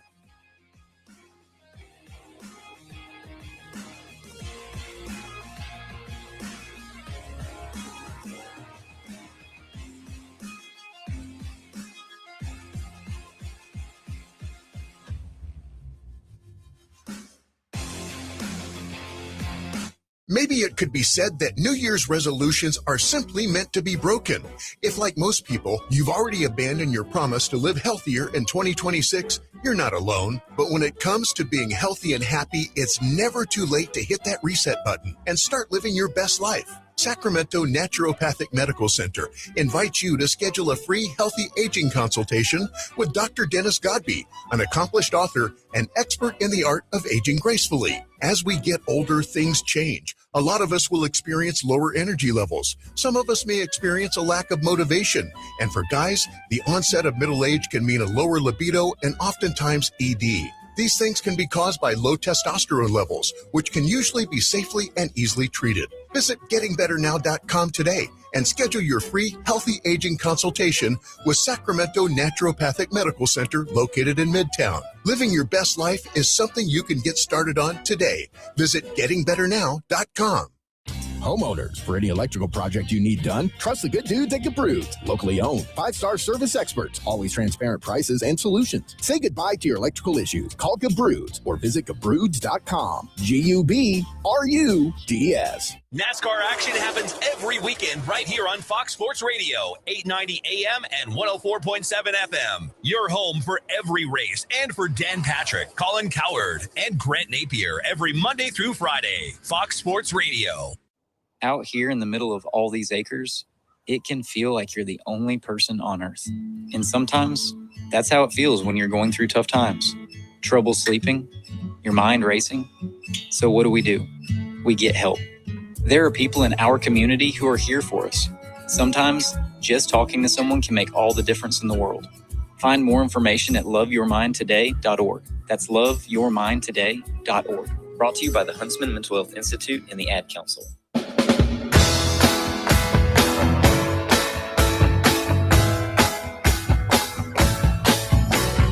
Always great to talk to Sean Salisbury. Don't forget tomorrow, Olden Polonies at 4 o'clock. Scott Pollard at 5 o'clock. I'm going to get his opinion on Darren Peterson and some other top players in college basketball. That's tomorrow at 5 o'clock. Then on Thursday, we're going to talk more about this Sac State announcement over the weekend, and I'm really looking forward to having on a top writer for Yahoo Sports, Ross Dellinger. He covers major college football, and he wrote a really interesting story about all of this. So I'm going to have him on Thursday. He was unavailable today or tomorrow, so we will do that on Thursday. But again, Scott Pollard tomorrow, 5 o'clock. By the way, speaking of Scott, yesterday was a really big day for him, and it was his 2-year anniversary of receiving his heart from a family that he ended up meeting in Texas. The donor was Casey Angel, and it was the 2-year anniversary yesterday, the 16th of February in 2024, when Scott received his heart at Vanderbilt University Hospital in Nashville.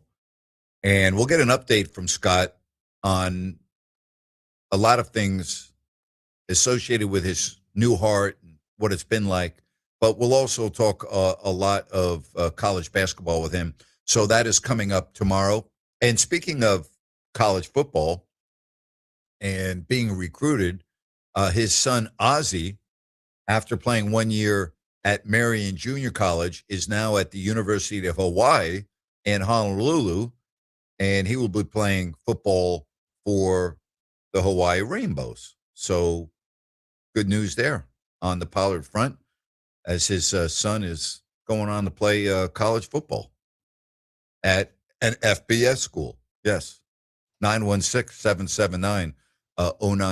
Hey, So, Dad, Rhino, you can follow the Hawaii Rainbows this season. Yeah, I was going to say, hey, Dad, I'm going to go to Hawaii on scholarship. I hope you don't mind coming to visit me a few times a year. Come to a couple that doesn't games. suck, does it? No, it does not. No. Love that. No. But watching the home games will be interesting. You know, it'll be very interesting for Scott Pollard, who is living in Indianapolis. If he's not going to obviously make all the games, but Yeah.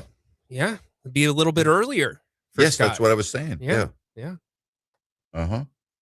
You made a good point earlier as we talk about the Kings being at home on Thursday, that if they lose on Thursday, that would be 7 straight losses at home.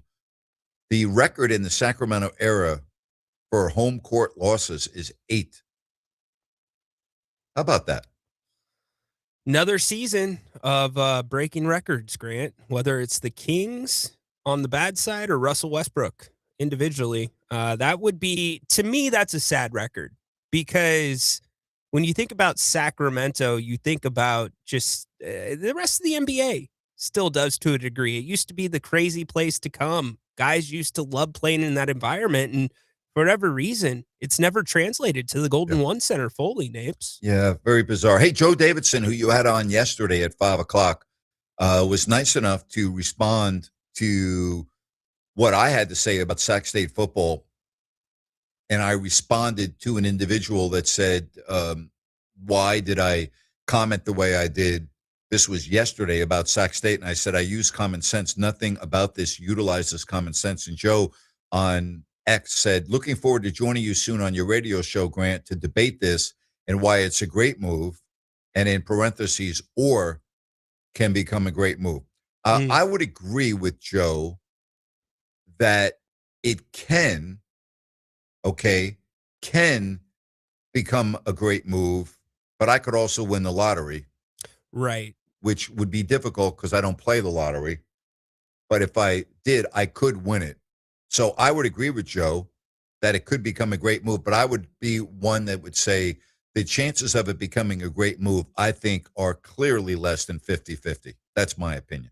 Yeah, there's no doubt about it. And we've laid out the challenges now in college sports, both for the institutions and the athletes. It's hard. And you're betting that everything's going to break your way. You know, this is not a gimme putt. This is an 80-footer up the hill and to the right. Yes. And Tiger Woods is not on the course. Yeah, he ain't walking through that door, but he might go to the Masters. Did you see that? I did see that. Yes. Yes. By the way, I hope I'm wrong about all of this. I would love to see it work. I would love to see, for lack of a better term, big time college football come to Sacramento. I love college football. I hope I'm wrong. I think it would be great for the community. I'm with you. I would love it. I would absolutely love it. Absolutely. And, scared money doesn't make money. So this is, would you say this is probably going to determine Luke Wood's legacy at Sac Yes, State? I don't think he's going to survive this because I think the numbers from his consulting firm are embarrassingly ridiculous. Going back to, you mentioned a common sense council. Who exactly would be on that council? Sean Salisbury Okay. would be on there. Okay. That's for sure. No doubt about that. I might make him the president of that council. As All long as he doesn't sprain his ankle with his Nerf dunks. Got to make sure that he's okay. Yeah, I would. Again, he'd be on that. I'd have to think of some others. Yes. You know what? After having him on my radio show several times, I might have Olden Polynice on there because he makes a lot of sense when he's on the air. You know that? I like that. I cannot debate with OP. Unique, different approach. Yeah. I'll tell you who else would be on there. 100%. No ifs, ands, or buts about it. He might be my president to Sean, or he might be the president with Sean being my vice president. That would be Scott Pollard. Scott would be the captain of my Common Sense Society. No, I'm telling you right now. I believe it. He would be. There are very few people that have been around in my life that have more common sense than Scott. You got a pretty good council going right now. Yes, and absolutely. A So I council. got Sean Salisbury, OP, Scott Pollard, and I'm on there too. Just so you know, I'm Of going to put course. myself on my own Yeah. council. I want you to know that. I think that's fair. I think that's fair. Not a bad five. Not a All right, bad- and here's another guy I'm putting on. I'm putting Jerry Reynolds on my council. Oh boy, that would make for some interesting debates. You guys Of would be all of laughing. the people, Yeah. of all of the people that I met in Sacramento, I don't know if I've met anyone that is more astute and deals with common sense better than Jerry Reynolds. There's breaking it down to a fundamental level, and then there's Jerry Reynolds breaking it down. Mm-hmm. So, yeah, Jerry would be on my council too. 100%. 100%. No doubt about it. No doubt about it. Are you okay with that? Yeah, I just hope I never appear in front of the council. Well, we won't embarrass you too badly. Okay. Yeah. Got to get this passport thing taken care of. I thought you made a good common sense decision for Valentine's. Oh, man. So good. Brian and the team over at Bennett's took great care of us. Did you see that? So, that's common sense. That's great common sense. It is. Brian, he was actually at the location that we went for brunch, and oh my gosh, could not have been kinder to not just us, but everybody else in the restaurant. It was an excellent time. So thank you, Brian. Go check them out. Check them out. 916-779-0929. Tell you what, why don't we take a break? We'll come back and wrap up the show. I want to let everyone know in about an hour and 20 minutes from now, all right, I am going to be on YouTube and X with my Open Forum Tuesday show. So I've got still a lot of work ahead of me, including the final segment next here on Fox Sports Sacramento.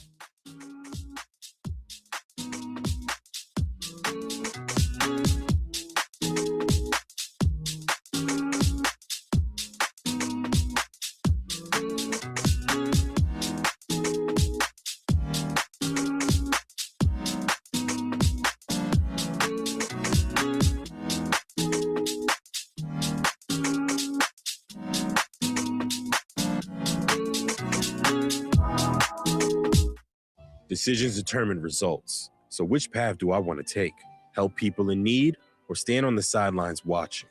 Worry about how to pay for school or have my education paid for? Push myself and learn new skills or stay the same? My decision is to serve part-time with the Army National Guard, and my results will be life-changing. What will you decide? Go to NationalGuard.com to learn more about part-time service. Sponsored by the California Army National Guard. Aired by the California Broadcasters. Just outside of Sacramento is a place where families build friendships that last a lifetime. The Golden State Shooting Center is a clay target shooting facility. It's the home of numerous local high school and youth sport shooting teams. Skeet and trap shooting is a safe, exhilarating sport. School team members can compete for numerous college scholarship opportunities. Teams are being formed now, and new members are welcome. Call the Golden State Shooting Center for details or visit them online at goldenstateshootingcenter.com. Maybe it could be said that New Year's resolutions are simply meant to be broken. If, like most people, you've already abandoned your promise to live healthier in 2026, you're not alone. But when it comes to being healthy and happy, it's never too late to hit that reset button and start living your best life. Sacramento Naturopathic Medical Center invites you to schedule a free healthy aging consultation with Dr. Dennis Godby, an accomplished author and expert in the art of aging gracefully. As we get older, things change. A lot of us will experience lower energy levels. Some of us may experience a lack of motivation. And for guys, the onset of middle age can mean a lower libido and oftentimes ED. These things can be caused by low testosterone levels, which can usually be safely and easily treated. Visit gettingbetternow.com today and schedule your free healthy aging consultation with Sacramento Naturopathic Medical Center located in Midtown. Living your best life is something you can get started on today. Visit gettingbetternow.com. Call the good dudes at your Broods. GUBRUDS. Homeowners, if you have an electrical project you need done, then you need the good dudes at Gabroods. Family owned and operated for 30 years, Jay Gabrood and his team are the area's recognized experts for everything electrical, from the very basic like repairs, lighting upgrades, and whole house fans, to the biggies, panel replacements, EV stations, and backup generators. Gabroods does it all and does it right the first time. They're actually the guys their competition recommends. Gabrew's, expert 5-star service and always transparent, honest prices and solutions. Say goodbye to your electrical issues. Visit Gabrew's.com or call 24/7 and speak with a real live person. Gabrew's, Gubruds. Call the good dudes at Gabrew's, Gubruds, Gabrewds.com. Wouldn't it be great if life came with a remote control? You know, you could hit pause when you needed to, or hit rewind, like that time you knocked down that wasp's nest. Uh-oh. Or that time you forgot to roll up your windows in the car wash. Fantastic. Yeah, a remote control would have come in handy then. Well, life doesn't always give you time to change the outcome, but prediabetes does. With early diagnosis and a few healthy changes like managing your weight, getting active, stopping smoking, and eating healthier, you can stop prediabetes before it leads to type 2 diabetes. It's easy to learn your risk. Take the 1-minute test today at doihaveprediabetes.org. Life doesn't come with a remote control. Yikes! So you're on your own with the wasps. You have the power to take control of prediabetes. Visit doihaveprediabetes.org today. That's doihaveprediabetes.org. Brought to you by the Ad Council and its prediabetes awareness partners.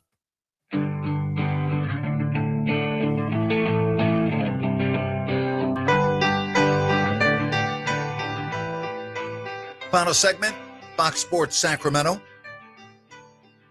Tomorrow, Holden Polonese, Scott Pollard.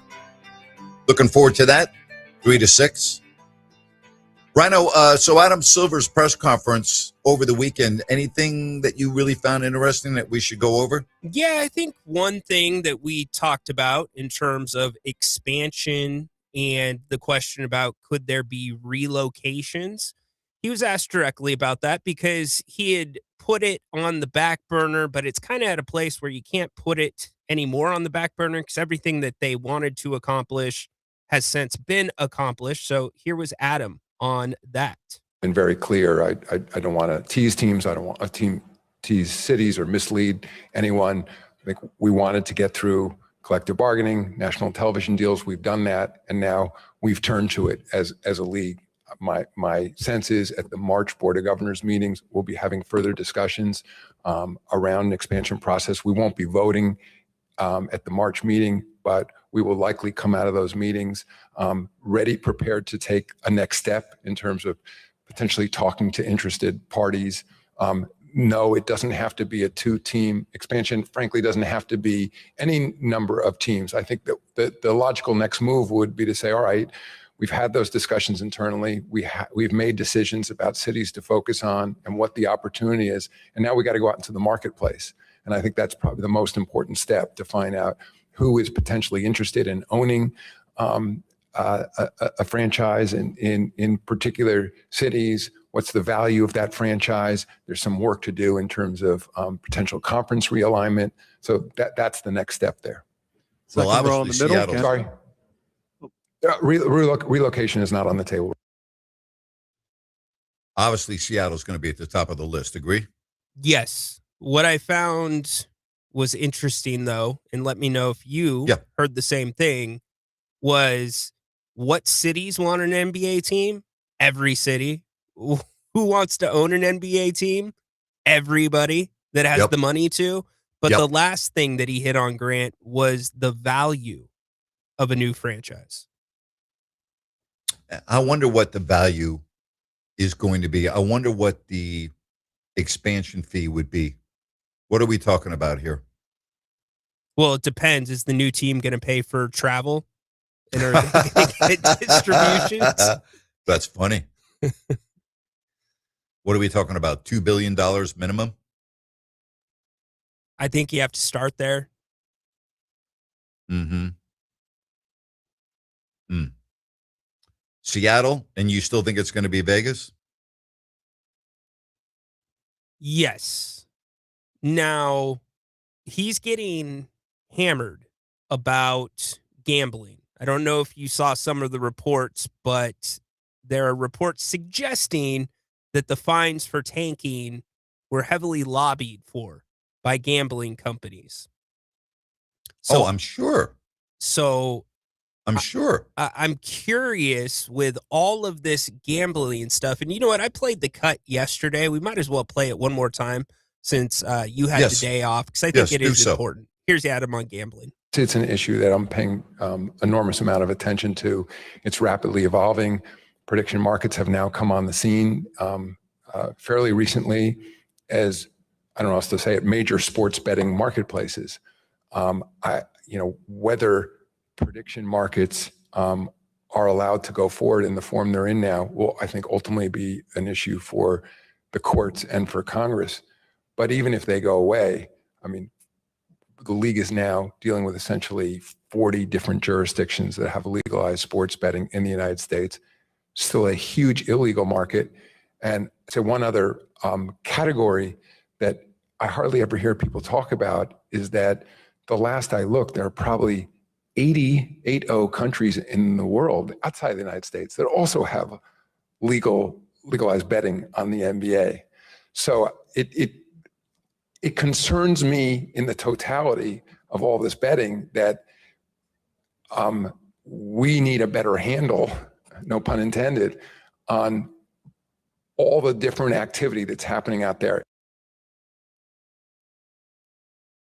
I don't think there's any question about that. All right. So do you see a scenario where the NBA gets to a point where they ban gambling on their league and just take the hit, just take the financial hit of not having these companies part of their league, because there's so much money to be made right now as it is, that it's a chunk of money, but it's a minimal chunk? I mean, could that be a scenario? I mean, after all, if it's going to mean the downfall of the league, if there are ongoing scandals like we've already had, if that would be the cause and effect, then it's not worth it, right?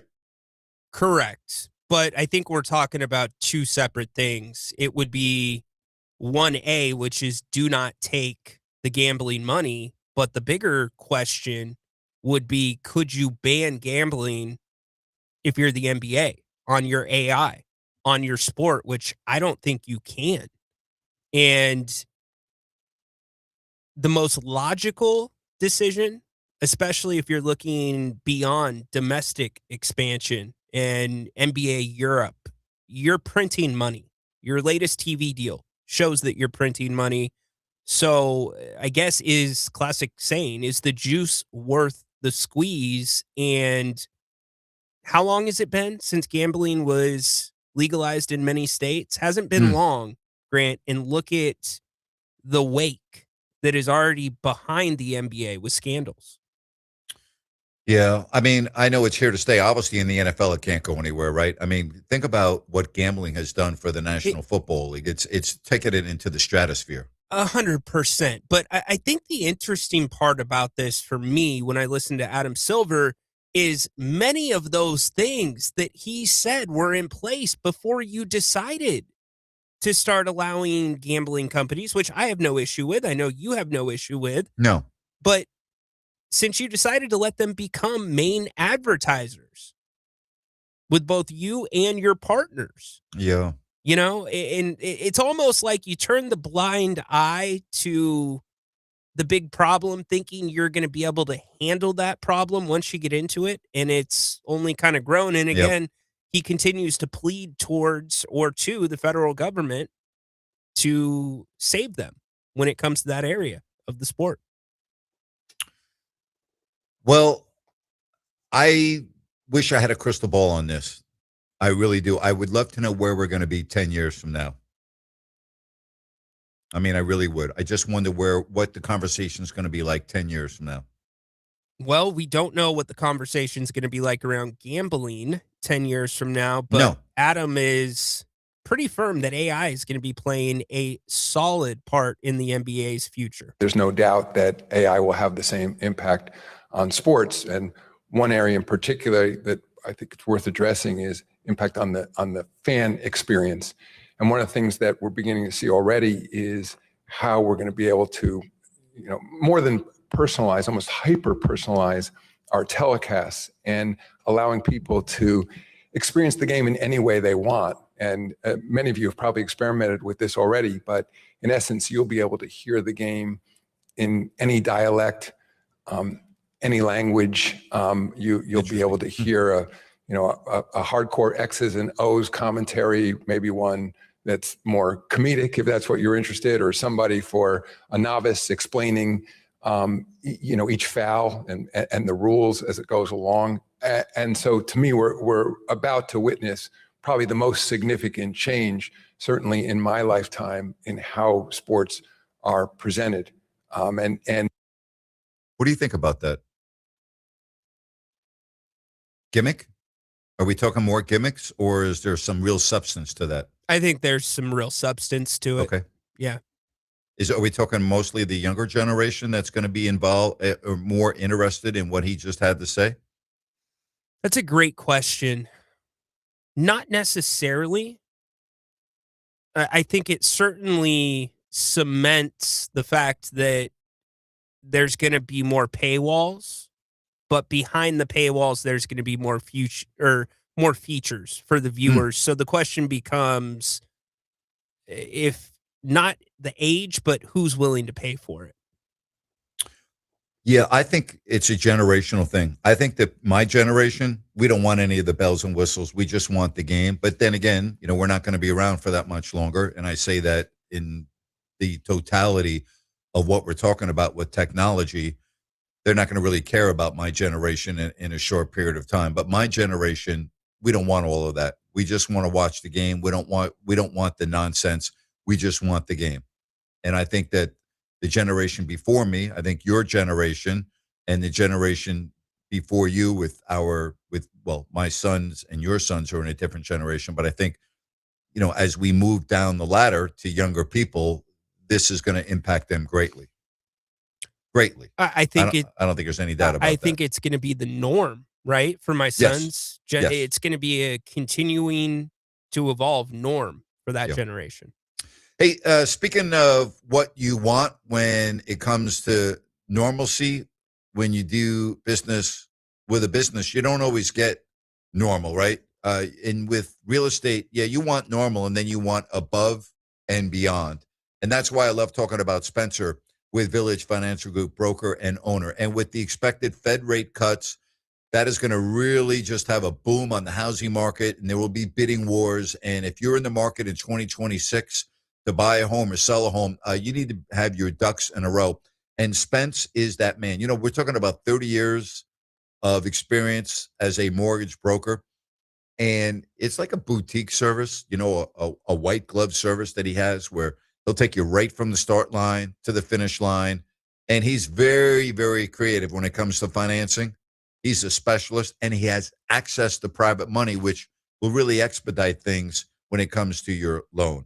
You can check out the thousands of listings by going to their website, bfgloans.com, or you can call or text Spence at 916-805-4868. That's 916-805-4868. I love talking about Spence because I've known him for such a long time when he began his family-owned business. Broker owner, he'll do it all for you. It makes sense to call Spence at 916-805-4868. Village Financial Group, looking out for your best interest. Hey, don't forget, tomorrow, Olden Polynice at 4 o'clock, Scott Pollard at 5 o'clock. Yes, always a Grant's Grant, always your input on the show because it is not my show, it is our show. I love hearing from you, whether it's on the chat line in front of me or on our YouTube page, Fox Sports Sacramento, or taking the time to call the show. Greatly appreciated. Hey, I will be on in a little more than 1 hour from right now over on YouTube and X with my Open Forum Tuesday. And we've got a lot to talk about because we had the holiday weekend. I did not work yesterday as Rhino was in this chair, and he'll also fill in for me on Friday. So it's a short week for me today, tomorrow, and Thursday. And we've got a lot to talk about. And, of course, the Kings are in action on Thursday. And I would think that probably in the next few hours, and certainly no later than tomorrow, we are going to have an update on the players that have been injured and whether or not they are going to be available either Thursday or for the rest of the year. So keep that in mind. Also, free agent center Mason Plumlee is signing a 10-day contract with the Spurs per Shams Charania of ESPN. He started this year with Charlotte and will be with the Spurs for some depth. The Spurs, a team that feels like they can win it all this year, and the Kings will see them very shortly on the upcoming road trip. Hey, really appreciate your input today. Enjoy talking about local sports and all of those that commented on my comments regarding Sacramento State football and why I think it just doesn't make any sense. Those that disagree, you're welcome. Love to get into a debate. For Sean Salisbury and Rhino in Sacktown, I'm Grant Napear saying so long and thanks for listening to Fox Sports Sacramento. Enjoy the rest of your Tuesday. Stay safe. Bye-bye now.